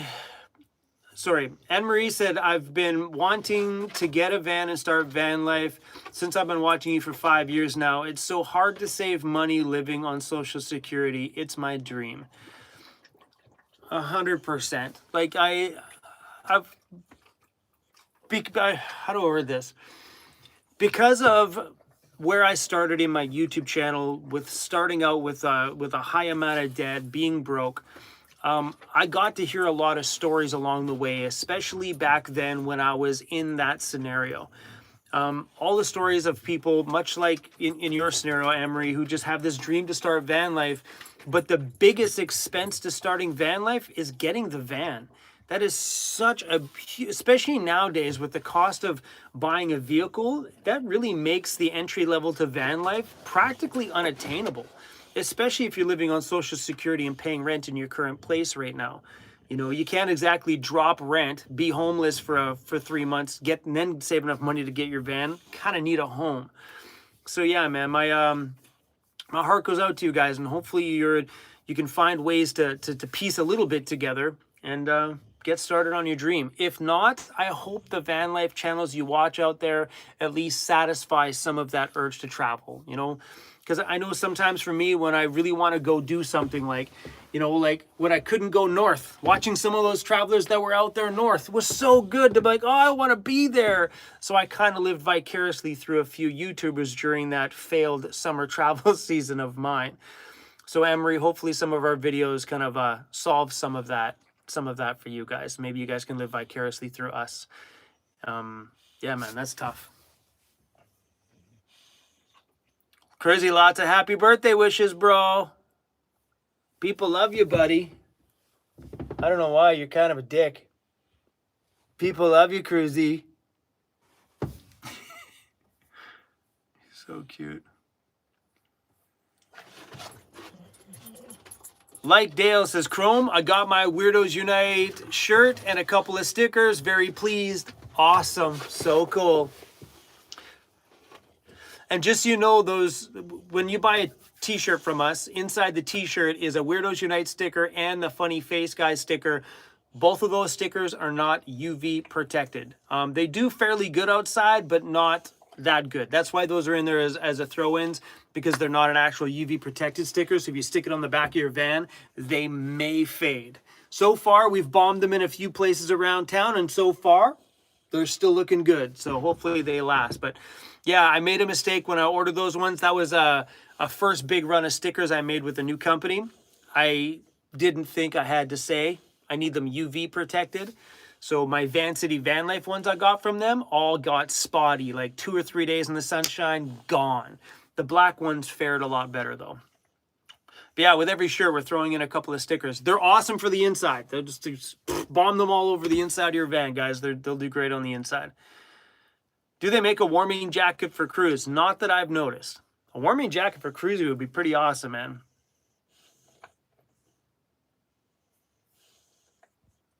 Oh, Bobtail Trucker gifted 1 Vancity Vanlife membership. So cool.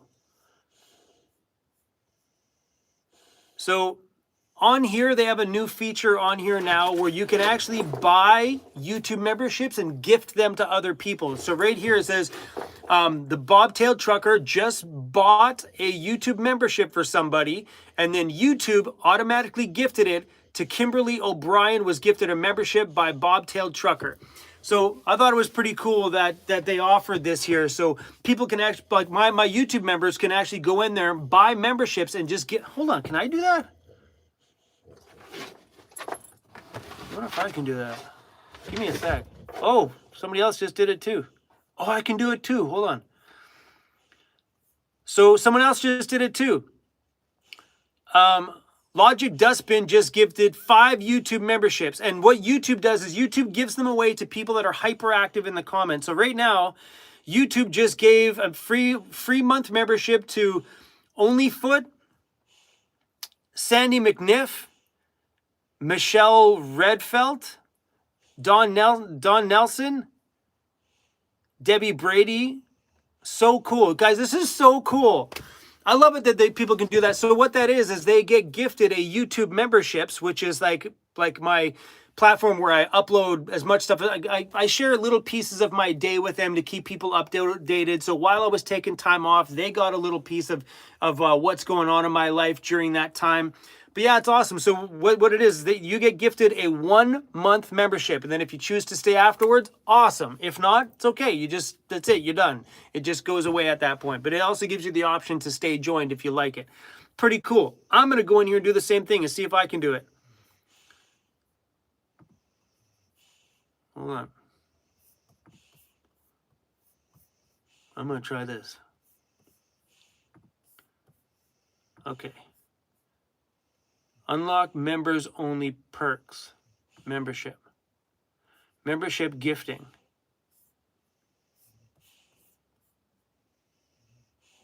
Oh, I can do this too. I'm going to give away 20 memberships. Ready? Okay, buy this. Cost for 20 memberships on my end is $106 Canadian. Click buy. Oh, this is fun, baby. Boom. I just gifted 20 of them. Who are they going to? Ah, this is fun. This is so fun. Thanks to the person who first did that, because this is cool. So, hold on. Cindy Lou just got a free one. B Pre just got a free one. Penny in Kentucky. Oh, these are moving so fast. Sandy McNuff. Facto something. T-Doodles. Oh, it's moving too fast. I'm losing them. We got Carlos, Eddie, James, Tammy. It's pretty cool, and they're actually keeping you lit up green. Ah, so cool. So yeah, you guys, welcome to YouTube memberships. Yeah, it's just you guys know what Patreon is. YouTube memberships is the same thing. That was super fun. 100% super fun. Thank you to the other people that started gifting some memberships. I really appreciate you guys being so kind to the community, especially during this holiday time. Such a beautiful thing. Oh, that was fun, man. The comments are just ripping right now. But yeah, I think when I first read about that feature, it's the first time we've ever used it. I thought it was fun that people can gift things to other people. You know, in the live stream, it's a great way to give to others. And yeah, YouTube just chooses who gets it by who's the most active in the comments during that live stream. Beautiful. Oh, Barbara, welcome to YouTube memberships. Barbara just joined too. Super cool. That was the funnest part about this whole live stream. God, giving stuff to other people is so fun. Hey, buddy. Come on, Cruzy.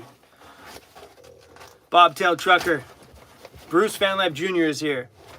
Bruce, you here, buddy? Things have been moving by so fast in my stream here. Bruce, I was in your live stream the other day, and my comments weren't showing up. Anything you want to tell me? Did you block me, bro? But yeah, I popped in there. I made 2 comments. Well, they showed up on my end, but there was no, like, because usually people would say, hey, what up, Chrome? Nothing. So I don't think they even showed up. So Bruce, we got to talk, bro. Did you block me? But no, someone actually had that problem my live stream today. They said they talked, but it didn't go anywhere. Any tips and tricks for a new van lifer? I got one piece of advice for a new van lifer. Move every day. That's it. That's it. Move every day. If you keep yourself on the move, all the favorite camp spots that you love so much. Actually, here you go. I'll give you some advice. Move your vehicle every day. Don't sleep in the same place all day, all night, all the time, every day, because then you're going to lose your spot. And so will every other van lifer lose that spot. And another big piece of advice as a new van lifer, do not pin any more things in those iOverlander apps. Please don't do that anymore. All those parking apps, don't add to them. There's enough stuff in there that if you're traveling and you need a spot, you'll find them. But what we're finding is some of those big epic spots that we found in years past, we go there now and there's a sign up front that says no overnight parking. We're like, what the heck? Pop into iOverlander, someone pinned it 6 months ago, spot over. So yeah, those kind of things. Like if you find a gem, it's nice to want to share it with somebody. Share it with personal van lifers. Don't share it publicly. Keep those little things, keep those little gems to yourself, because somebody else will find it and that'll be their gem too. As soon as you pin it on one of those apps, we lose those spots constantly. It's sad. But those apps are really, really, really good. Just don't add anything more to them. There's enough there.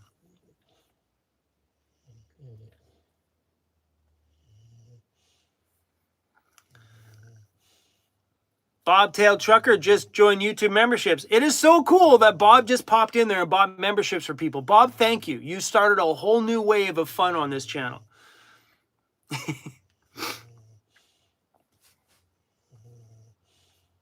Super fun.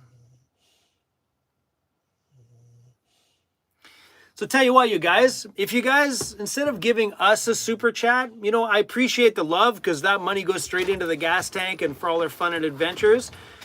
Maybe instead of giving us the super chat, pop in there and give that gift of YouTube memberships to somebody else. It's fun to give to everybody because that also gives back to me as well too, especially if that person likes what we do over there and they decide to become an actual paying member. Great.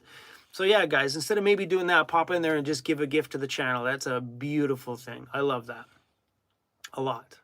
Bob, you're a rock star. Thanks.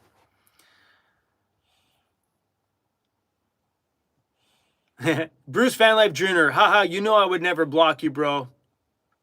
Love you, big guy. Bruce, what you can do though is if you take my channel and go into your community settings, there's a little area there that says approved users. Pop my name in the approved users, because this is the second time that's happened on your live stream. If you pop me into the approved users, then my comments will show up on all your videos anytime, all the time, because I'm an approved commenter. Yeah, there's a weird section for blocked commenters and then approved commenters. I have a couple people that keep having glitches on their end with YouTube and their comments don't show up. I've thrown them in that little area. I'd appreciate it, bro. We should get Cruzy some more water. Hold on, bro. I'll get you some water.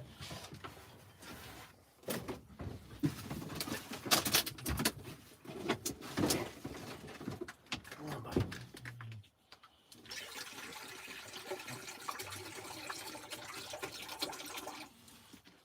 Hold on, guys. I gotta go take a pee break. Give me 1 sec. My turn. My turn.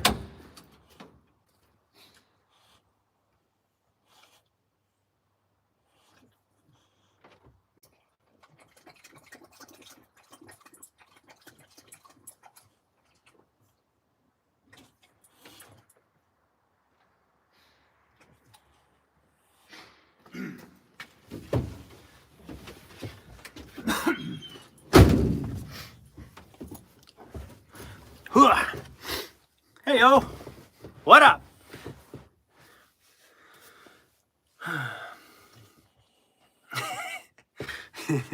Mad RX7's like, great. No, I gotta pee. That's okay. We can all wait while you go on a pee break. It's all good. Ooh.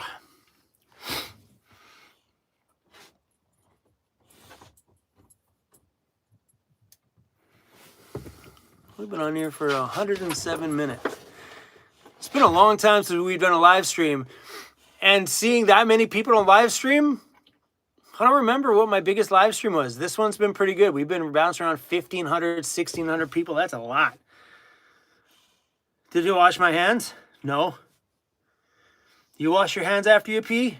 Tell me the truth. Tell me the truth. No.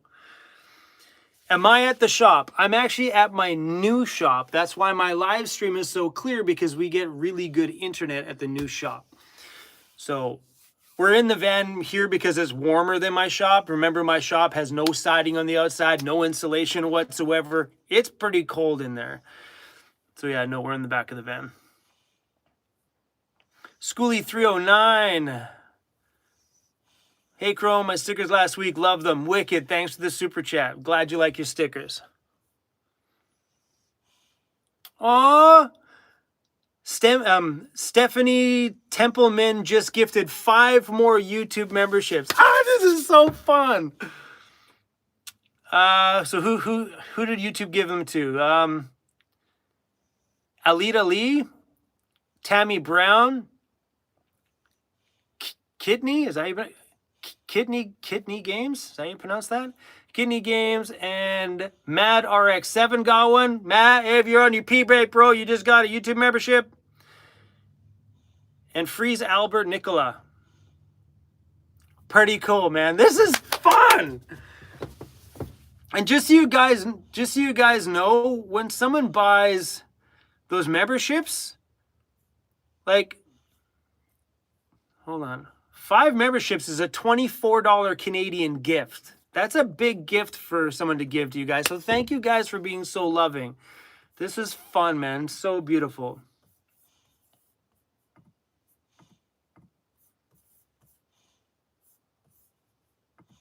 Oh, that's so fun. Ah!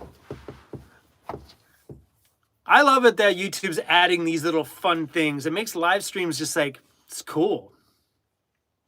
And this all got started by Bobtailed Trucker. Ooh, this is a really good question. And new van lifers, listen up. I have a good answer for you. Do I think a power station is better than installing an inverter? No, definitely not. So running a portable power station is awesome for somebody who does not want to go through the process of running all electrical, running all your batteries, knowing the inverter sizes and the right fuses and the right gauge wire and all the install process of an electrical system. Because you have electrical, you can start a fire. It's got a lot of little factors to it. Do I think a power station is better than doing an installed electrical system? Absolutely not. There is no comparison. You want to put that against that? There's no freaking way. Power stations have their limitations. They're perfect for somebody who wants to get themselves started without spending $5,000 on a monster electrical system and doing all the electrical and all the install. They're a great thing to start out with. I'm running my whole entire van right now on a couple of portable power stations. More than one though. I got one over here that's running my heater, one over here that's running my lights and my cell phone. I'm running two of them because it's nice to have that much power. That's my own fault though, because I use a lot of power. I got used to that with having a big battery system in my vehicle. But the difference between the two is one has limitations. One, you can scale to whatever you need. You know what I mean? You can custom tailor that to whatever you need. You're not limited to like a 100 amp hour or a 50 amp hour battery. You could run 600, 800 amp hours of power if you want. I have 400 amp hours in my van, which is, I think, is the perfect amount of power for a van lifer. 400 amp hours of power, whew, all you'll ever need. But yeah, I think if you have the expertise and the knowledge and the ability to install an electrical system on your own, or have a friend or family member that can do that for you properly, and you have the finances to be able to build your own system, I would suggest building your own system. If you don't, and you don't want to fuss with all that electrical stuff, then yeah, buy a portable power station. They're great. They do the job. Look, I'm running my whole home the last 3 months here off of portable batteries. They're amazing little units. But if you look at my home, I have a built-in system for a reason, because I need the power. I love this. I love the ability to just charge on my own all the time without having to deploy all these solar panels everywhere. And it's just, the van just runs itself. When I start my van, it charges. When I'm driving and my van's in the sun, it's charging from the sun. Yeah. Barbara just gifted somebody else a membership. And it was gifted to Grandmaster Jetty. No, hold on. That was, sorry, I just seen green. Who was that gifted to? It was gifted to Barb Boyd. Barbara, YouTube just gifted it to a Barb. Maybe their name's Barbara too. This is so fun. So yeah, on that portable power thing, you know, you got to realize that, you know, they're a good starter kit, 100% for sure. That's why I always tell you guys to buy this. If you're going to buy a portable battery, buy a small one first, because if you do get a big electrical system like that's in my van, you'll always keep that little one for all your outside power. So maybe get started with that little one first, because you'll keep it forever. You know, once you do a big build in your van and do a big battery system, you don't got room to haul around a big battery as well too.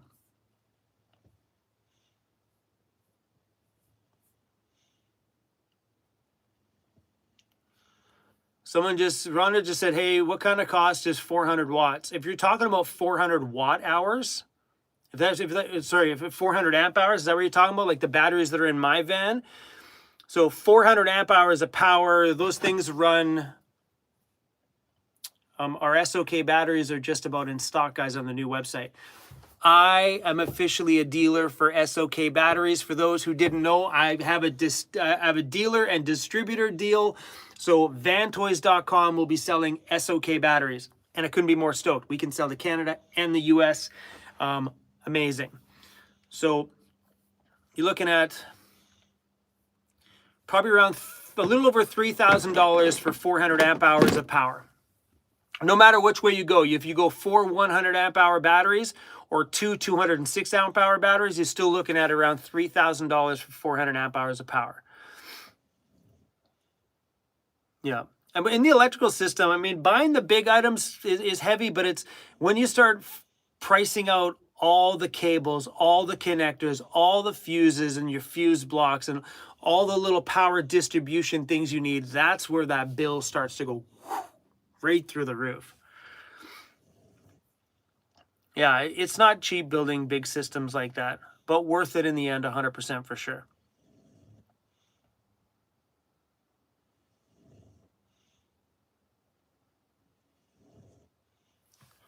Does my shop ship to the UK? The Van Toy shop, we're still kind of ironing out a few more of those things. But honestly, some of the products that will be that will be selling on the vantoys.com website when it's launched, probably next month, you may just want to buy those items locally instead of buying them from us because it wouldn't make any sense. Once we start shipping across the border and stuff like that, that's where things start to get, you got duties and fees and shipping and stuff like that. When all the stuff we're carrying is major brands, you can pick up those brands from other stores locally to you. So yeah, as much as it's fun and I appreciate you wanting to support the business here, but some of those big brands like Rhino Rack, you can get down there anyway from somewhere else. It's okay. But yeah, we're still working on that part of the website, trying to figure out how we're gonna keep them separate, keep all the products we have available in the US on one site, all the products that are available in Canada only on another. Still working on those things.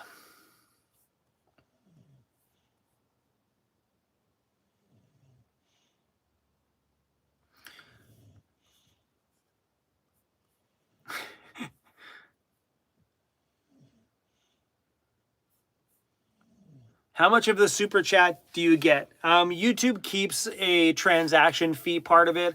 So if someone gave me, just say a $20 super chat, I would probably receive, I don't know, 17 bucks. Just say something like that. So you do lose a little bit on the transaction fees part of that.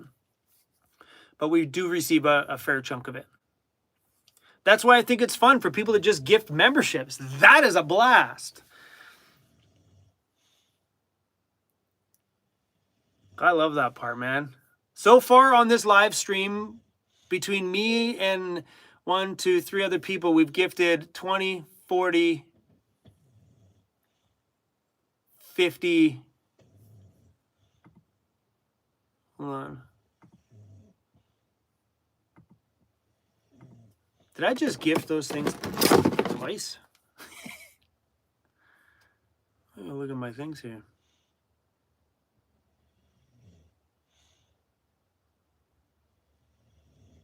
No, it didn't come through. Oh. Sorry, guys.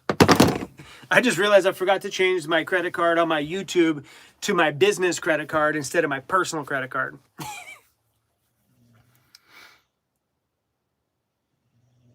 We got some new business accounts right now with both the Van Toys and the Vancity Vanlife ones. They have new business accounts, so I'm trying to keep all three companies separate from each other. So make sure when I buy things like this on YouTube for you guys, it goes through the company one, not through my personal. Oh man, that's so fun.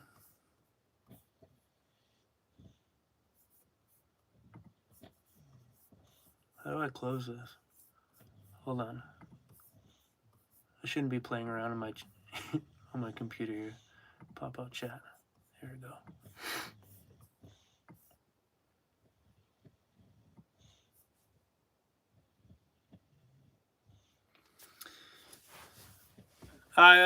Gang Cop just says keep the KO2s. I probably will be keeping the KO2s.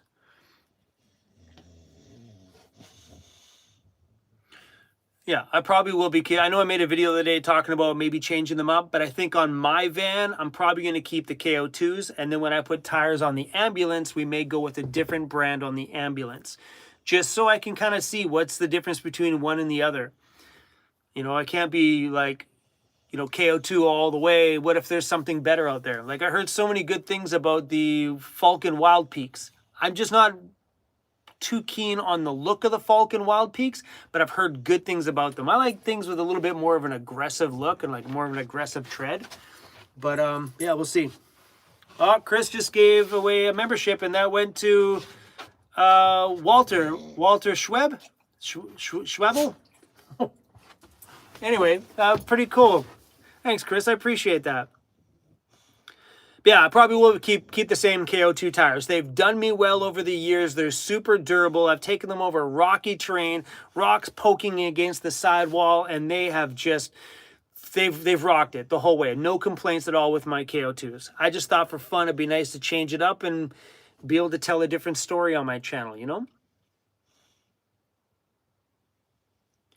I threw some new cheap all-terrains on my rears, stoked on them. Yeah, all-terrain tires are mandatory if you plan on taking your van between pavement and doing a little backcountry. Having that stronger sidewall and that bit more of an aggressive tread is so it's so good. And it allows you to air down a little bit when you're out there as well too, which is amazing for traction. It also makes those roads a little bit smoother.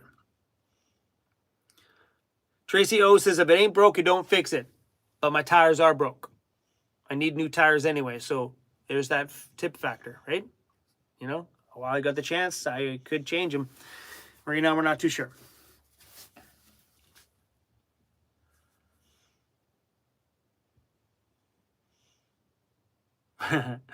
Darlene says, I can't wait for your new van to be up, restored, and back running.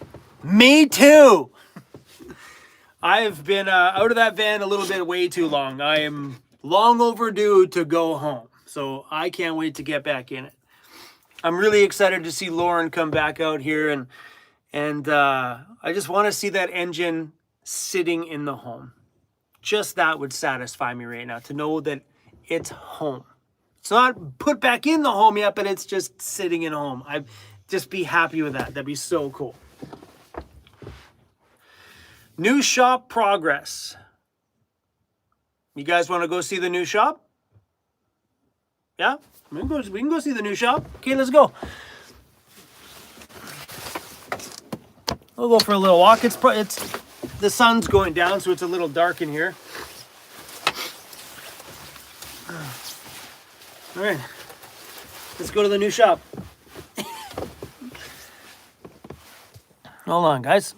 We have internet all over this place, so hold on. Hey, Crazy. You tired, buddy? All right, guys. It's a little dark in here. Hold on, let me go turn some lights on.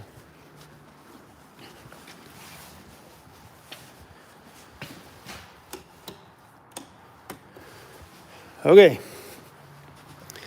So down here in the main shop space, it's still pretty empty. The electrician guy has ran me plugs all over the place.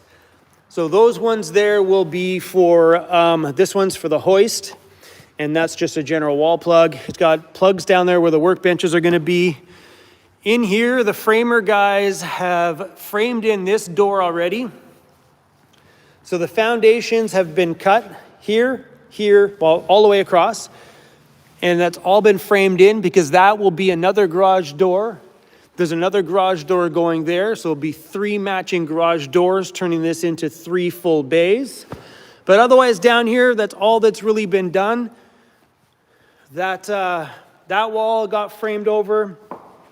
They've knocked a door in here. So here will actually be a fully sealed door, which will go into the upstairs space. This is all getting covered over. Hold on, guys, it's dark up here.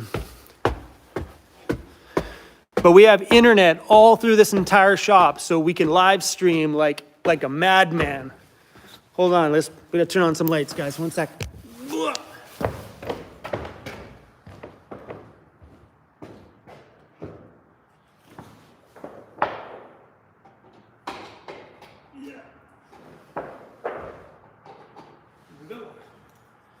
Hey-o, we can see, baby, we can see. Okay, so yeah, up here, everything's all done. All the electrical and stuff is finished. The inspector's coming in here, I think this week to do the final inspection. Once it passes the electrical inspection, then we can start the drywall. The drywall crew is all ready to go. They're just waiting for the go-ahead. So once this is all passed, the electrician, I'm out of breath. The insulation crew will come out here and seal in this place. So my job this week is to work on what we're gonna do for heating this space. I love it that we're walking around live streaming. There's a Wi-Fi box right there. So upstairs here, I don't know anything about this stuff. I'm still learning. Thankfully, the owner of the building here has a great crew of people that, well, do all this stuff because that's what the owner of the property here does. But we'll probably put a mini split heating system up here just to heat the upstairs space. The mini splits are super affordable. I think you can buy like a 36,000 BTU single head mini split for like $2,000. I think the dual head mini split's like $3,000. That's probably what we need up here. So $3,000 to heat this whole top space, pretty decent. So probably put one of the mini split things above the windows or over there somewhere. Yeah, I mean, come on, man. How cool is that? I mean, if you guys don't know what a mini split heat pump is, it will heat this place in the winter and cool the place in the summer, all in one unit. Pretty damn cool. But other than that, a lot of the stuff done up here is stuff that you kind of hard to see. They framed in that wall there. I don't have a wide angle on my phone here. So, hold on, I'm gonna turn this around. So over there, there's a hot water tank going in there. And then on the front side of it here will be a small kitchen with some cabinets. Not really a kitchen, it's just be a sink and some counter space. So that way, when someone's up here working, they can make themselves coffee and things like that and have a sink to pour it down in. In the bathroom, there is a 36-inch vanity going in there. Obviously the toilet, my shower, and a double stack washer and dryer is going right there. And I know I've seen that a lot from a lot of people going, Chrome, are you putting a washer or dryer in there? Of course I am. For two reasons. One, we can't be making our own shirts here without having a way to wash and test them on our own before we sell things. And two, well, because how awesome is that to have a washer and dryer?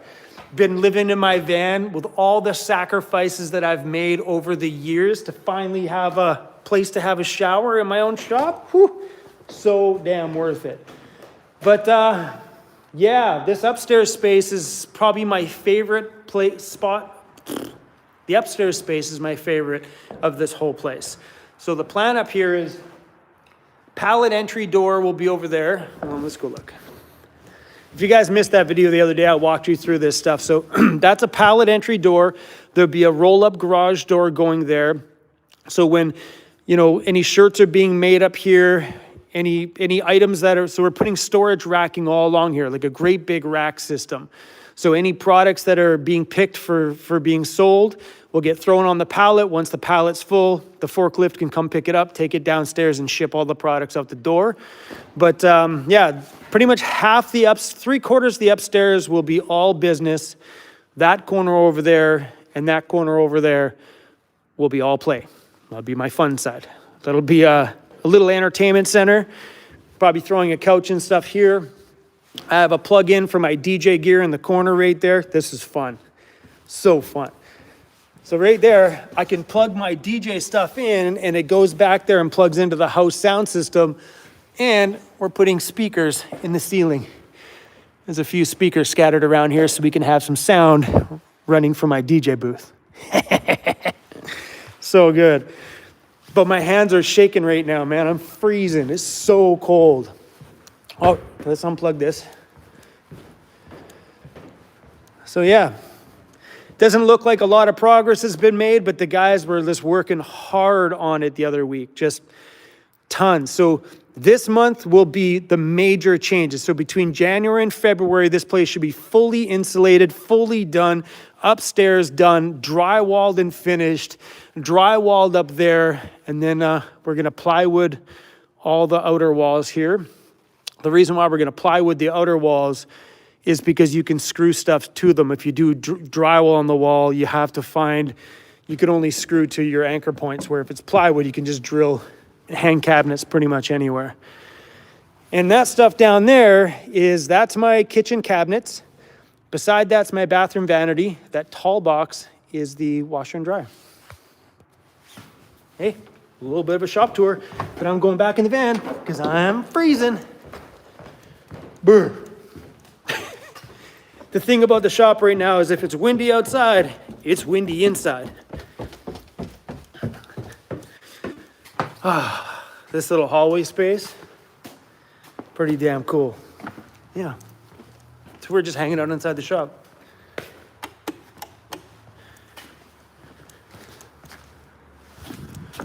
Whew. Grizzly bear, it's cold, buddy.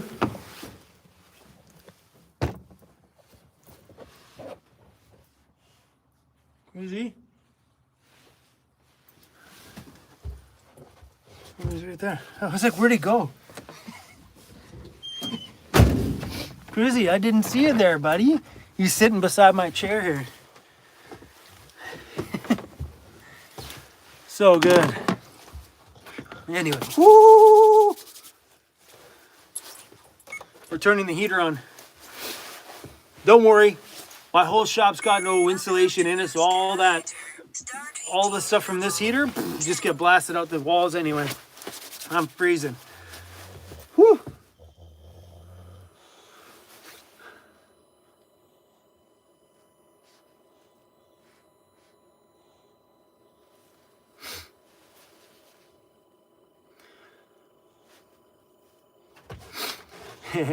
Ron's like, maybe close the shop door. Doesn't make a difference. Building has no insulation at all. It doesn't make a difference. And the shop door was open because it was letting some light on my face because I'm pointing towards the door. Now it's getting dark, so it's... Ugh. Are you putting insulation in the shop / upstairs? Yes. The entire place is being insulated, hopefully this month. I came late to the live. That's okay, but you made it to the live.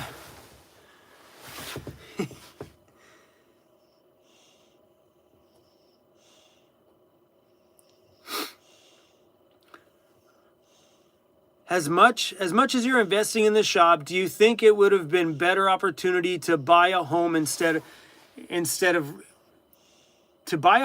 renting?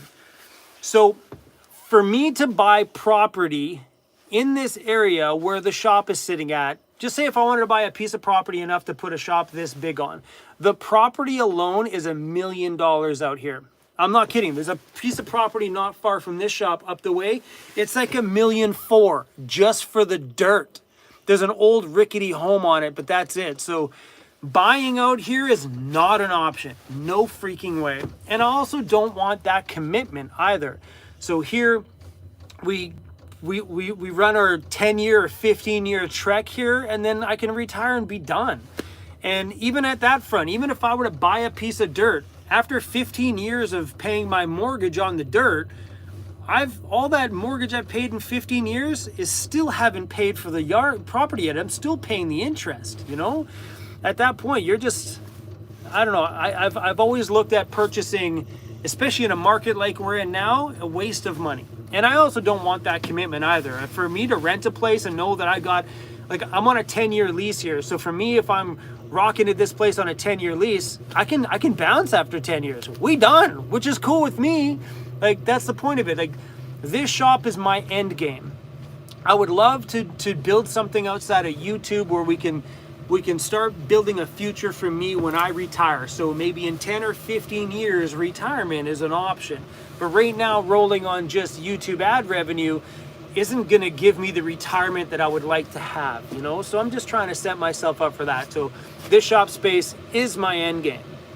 So I'm cool. 10 more years of having some fun here. Maybe I might be bored of it and like, all right, need something else. You guys know me. So yeah, but I mean, I chose this shop wisely. Woo! Sorry if that heater's loud. But I chose this shop wisely. This shop was everything I could have ever dreamed about a shop space, mainly because of that upstairs area. So we can make as much noise and dirt down here, and it doesn't affect anything that's going on in the upstairs space.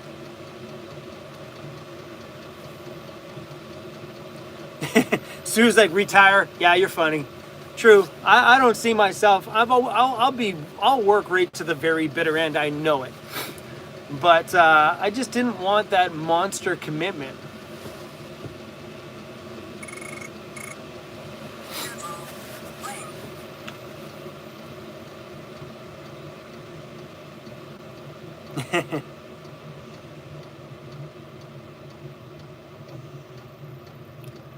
Yeah, it's pretty cool. But sharing the shop space here was also not easy on my channel. And I know I rocked the audience a little bit when I got my other shop. And then for me to personally expand into doing stuff like this, I do this stuff for me, purely for me. This is a me thing. And I know a lot of people on the other end, they fight back. And so far, this one's been really good. Maybe you guys just got used to me doing crazy shit over the years and me doing more crazy shits. Like, oh, go figure, what's Chrome doing now? I think you maybe have gotten used to it by now. But it was a little scary to show you guys, like, my dreams, you know? Like, this is not normal for a van lifer. Normally, people stay in van life and they just live cheap forever, and that's the end of it. That's their channel forever. Me, I'm not at that place. I still feel like I've got something, some work I want to put in life, and I got some more building of some things in my life that I'm just not done grinding yet. That's the best way to put it.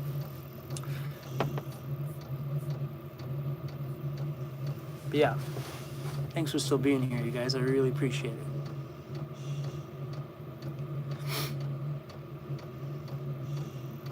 it. I'm reading my comments on my phone right now. It's better than reading them down here. It's weird because I feel like I'm a little disconnected. Where's the quad, bro?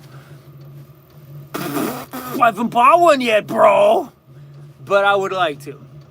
I am really thinking about building a really rad trailer that matches the ambulance build. Like they kind of just all matchy. Building a quad trailer for the ambo, because the ambulance is something that I won't be able to get into, like where I get my van. I wedge my van through some narrow trails all the time. I won't be able to get the ambulance in those places. So I'm thinking maybe if we build like an adventure trailer for the back of the ambulance and throw all the fun stuff in it, like the quads and stuff, we can take that ambo up onto the top of some big, beautiful mountain ridge way out in the backcountry somewhere, build a base camp, somewhere we can stay for a couple of days. Yeah, I said a couple of days. That's why I want a quad, to keep me busy so I can bomb during the day, come back to base camp for the night, and bomb again the next day, you know? But yeah, and then maybe haul a quad or so with me in this really awesome little trailer.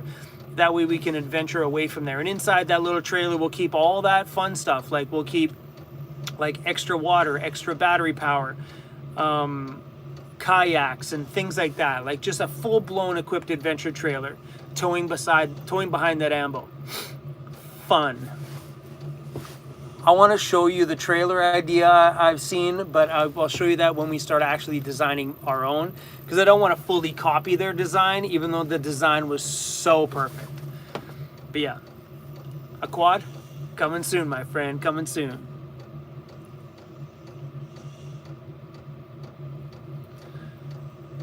Lorraine says your hard work is paying off. Well done. And what do I have to thank for all this stuff? All this. Not paying rent. And continual, because I see that in a lot of van lifers. They get into van life and they slow down on their work and they slow down on everything because they don't need the income as much as they used to, because van life's just cheaper.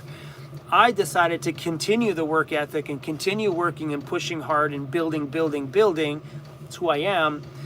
And not pay rent for what, 6.5 years? I haven't paid any, 6 and some years I haven't paid any rent. But taking all that money that would have gone to rent and tossing it in the bank. And then 6 years later, you build yourself up a nice little nest egg. I mean, I didn't put the whole money for rent in, but some months you get an extra $500 you throw in the bank, extra $800 you throw in the bank. Sometimes an extra $1,000 you throw in the bank. I've never had that opportunity before prior to living in the van, because without paying rent, you have this amazing amount of money left over that just if you do something smart with it, you can get yourself into an opportunity where I've put myself in now. But I worked hard, man. This last 6 years, I've been working my ass off to get to this spot. And I'm excited about it. Matt's off-road recovery. What do you think? I actually have one of Matt's off-road shirts. I bought one of his hoodies. Is it in here? No. I'm a big fan of the channel. I love that channel. Question: the equipment you need to do shirts, will you be able to cut vinyl graphics for van exteriors? Maybe. I'm not sure if we're gonna go the cutting vinyl route. Right now, I'd like to put a silk screen machine upstairs. Maybe next year or the year after.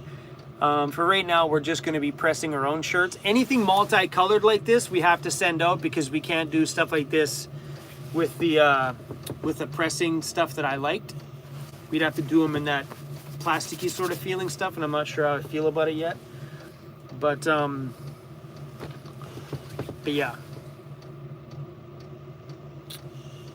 we're not going to get into doing exterior vehicle graphics at this shop. It's not something I'm interested in anyway.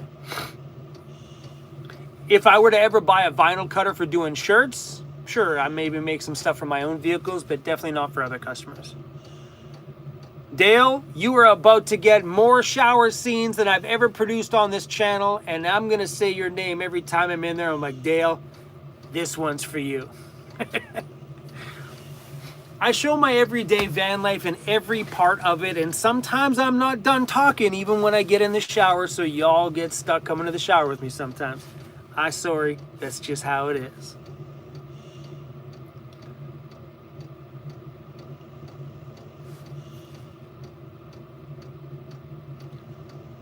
Bruce Vanlife Jr. says, Bruce Vanlife Jr.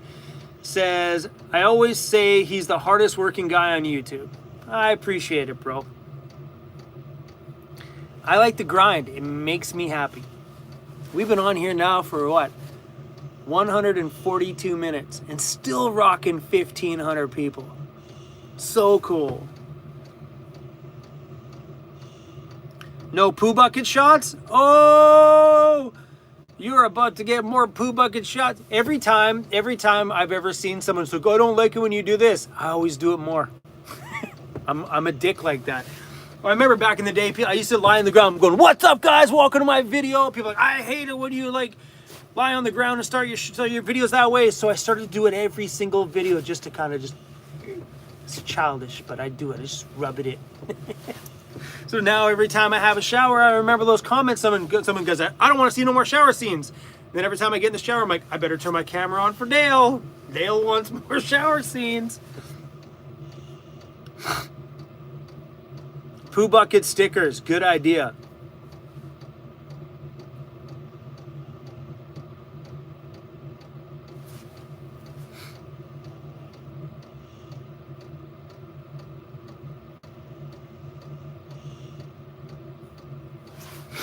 Looks like some people are having some conversation with the lowlies off-road in the comments. Chrome, do you get scared when you're in the woods? I have never felt scared in the woods at all. I'm not one to get the heebie-jeebies about darkness or anything like that. I have been out there a few times where you hear a crack in the woods. You just pop the flashlight out and have a look. It's usually a deer or something, a branch falling or something. But yeah, I don't get scared when I'm out in the bush. Usually I'm right beside my home anyway, and my doors are usually open, so if something were to happen, I'm back in my house and I'm gone. If that were to happen, I'm gone. And if it's a problem with somebody, I'm driving right over you on the way out. But yeah, I've never felt scared at all. No, I've never seen Bigfoot either. I just seen that comment. No Bigfoot, no aliens, no ghosts. Not yet.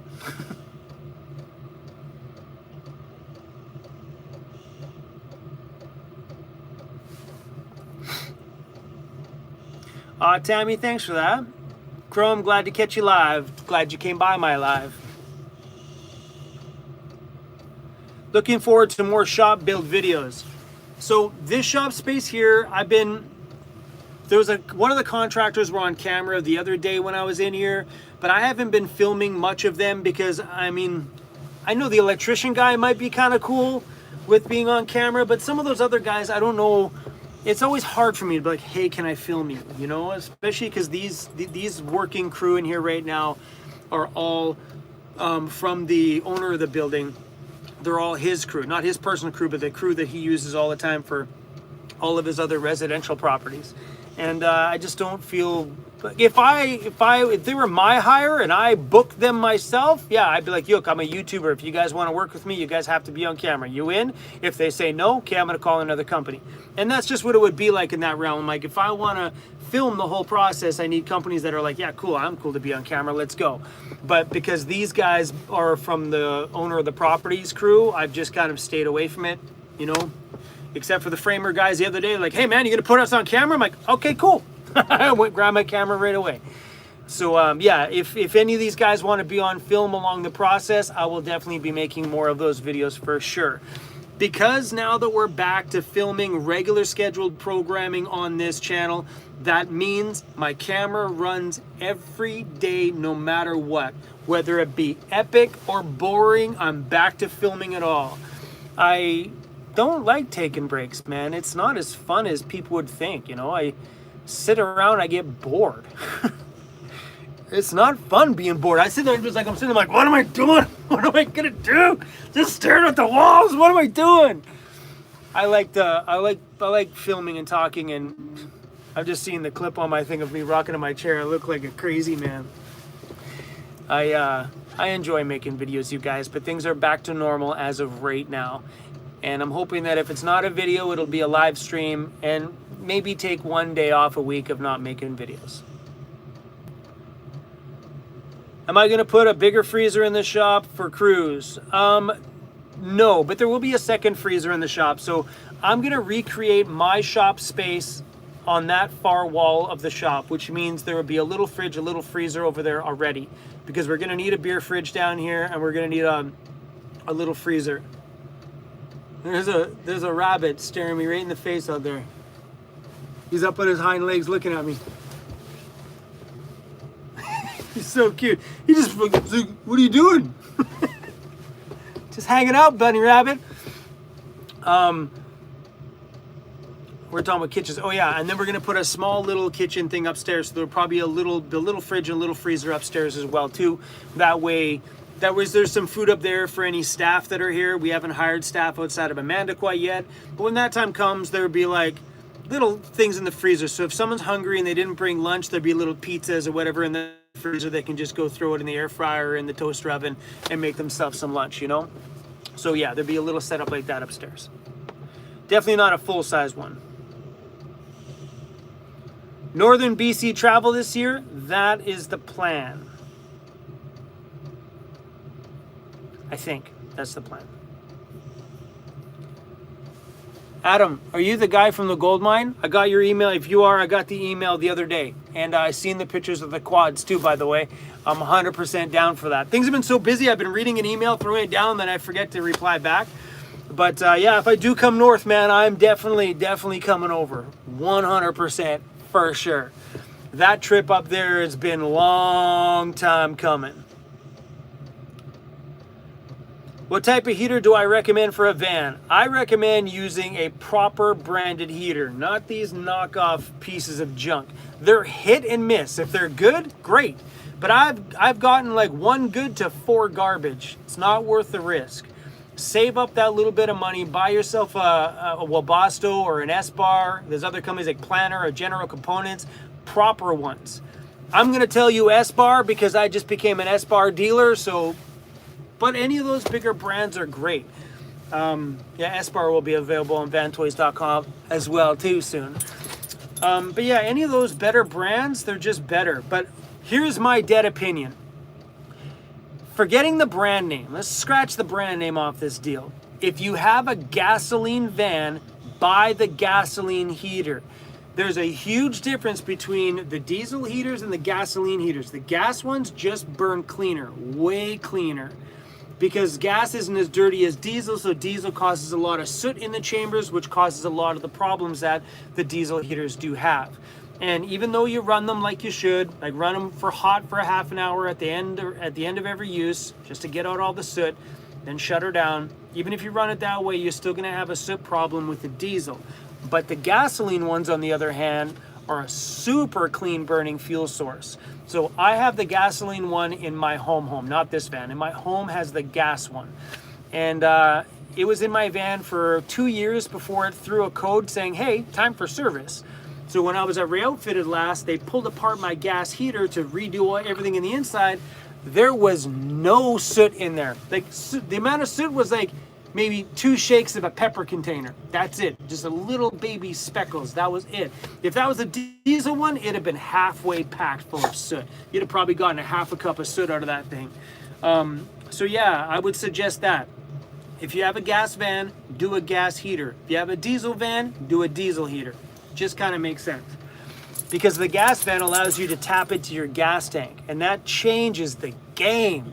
If you never have to worry about filling up the fuel tank or dragging around a fuel jug with you, which sucks, all you can do is, if your gas van has gas in it, you're good. You got heat. It's perfect. Oh, Ina, is it Ina? Ina just joined YouTube memberships. Welcome, welcome, welcome. Shannon, Happy New Year to Chrome and Cruzy. Thanks for the super chat, Shannon. I much appreciate it.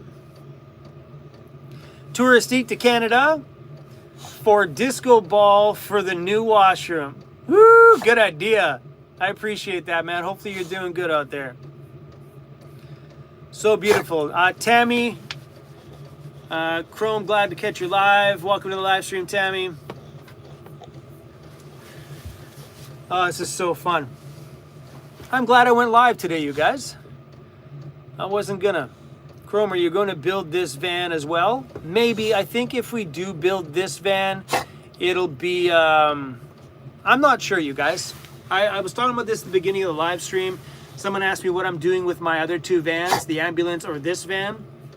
And when I originally bought them, this was a shop van. The ambulance was for to build and sell because I got it so cheap. But now I don't know what I'm doing. I don't know if I'm going to turn the ambulance into a shop van and build and sell this one. Who knows? There may be some vans available soon. But we're definitely going to build them out before we sell them. I didn't buy these things just for fun. If anything, if I decide not to do anything with this personally, then I'll just turn this thing into a into something that I can sell. Like we'll build it out into a camper and then sell it off. Or maybe we turn this one into a truck. What do you think? Turn this van into a truck. Check this thing out. I showed this to Lauren. Lauren's like, yeah, let's do that. Let me find that picture. It's in here somewhere.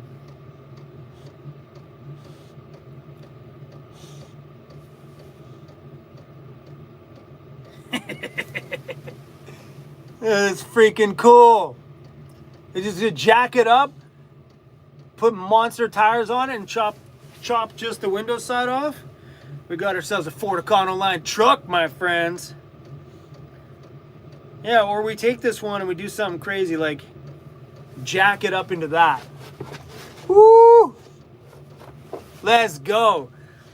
So these are projects that will be the Van Toys projects. And those kind of things will be on the Van Toys channel. Won't be on my personal channel at all. So that's the plan with doing some fun stuff with the new shop, is if we do any freaking wild builds or cool builds, it'll be on the other channel. That was me all day today. Van Airbnb, that's a good idea too. Lowly's Off-Road brought that up last time he was out here too. He was like, hey, we could build that ambo and maybe start a rental fleet. That's an option, you know. Maybe start a rental fleet and keep that ambulance in the rental fleet affordable if it stays on the island. And keep it like an island vehicle. You come to the island, you rent it, you go explore the island, it comes back, the van never leaves the island. And then have the rentability of it be super cheap because it stays here. The fun part about having it stay here is if they ever get stuck in the bush, whoo, hold on, my ideas are flowing. If it ever gets stuck in the bush, we can go out and rescue them. Or maybe we build out this couple rental vehicles. Maybe we jack this thing up and build it out, jack that ambulance up and build it out. Then maybe we use it for doing backcountry adventures. So people can come out, they can rent the vehicles, they can rent the van, rent the other vehicle, and then we all can go out. Just say me, Loli's off-road, and you guys in the rentals, and take off and do a couple-day backcountry adventure, and maybe like charge it as a package, so it's like renting a hotel with adventures. Y'all just come out and have fun with me? Woo! Now we're talking. But yeah, the opportunities are endless now that we have this new shop. So that might be kind of fun, guys. What do you think? You know, like instead of going out on a 2-day weekend at a hotel somewhere, you come out on a 2-day weekend with me, and a part of your hotel fee is having the vehicle to come out and cruise with us.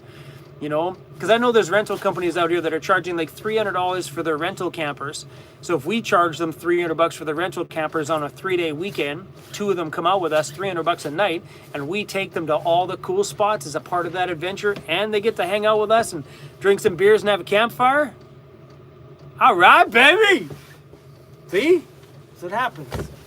You get me talking and the mind just keeps rolling and just keeps rolling. That's why me and Lauren are dangerous together. When Lauren comes out, the brain starts going. I keep throwing things at him, and he gets hyped up and throws it back at me, and I get more hyped up and I throw it back at him. Before you know it, boom, Chromie's got a new shop. That's what happened.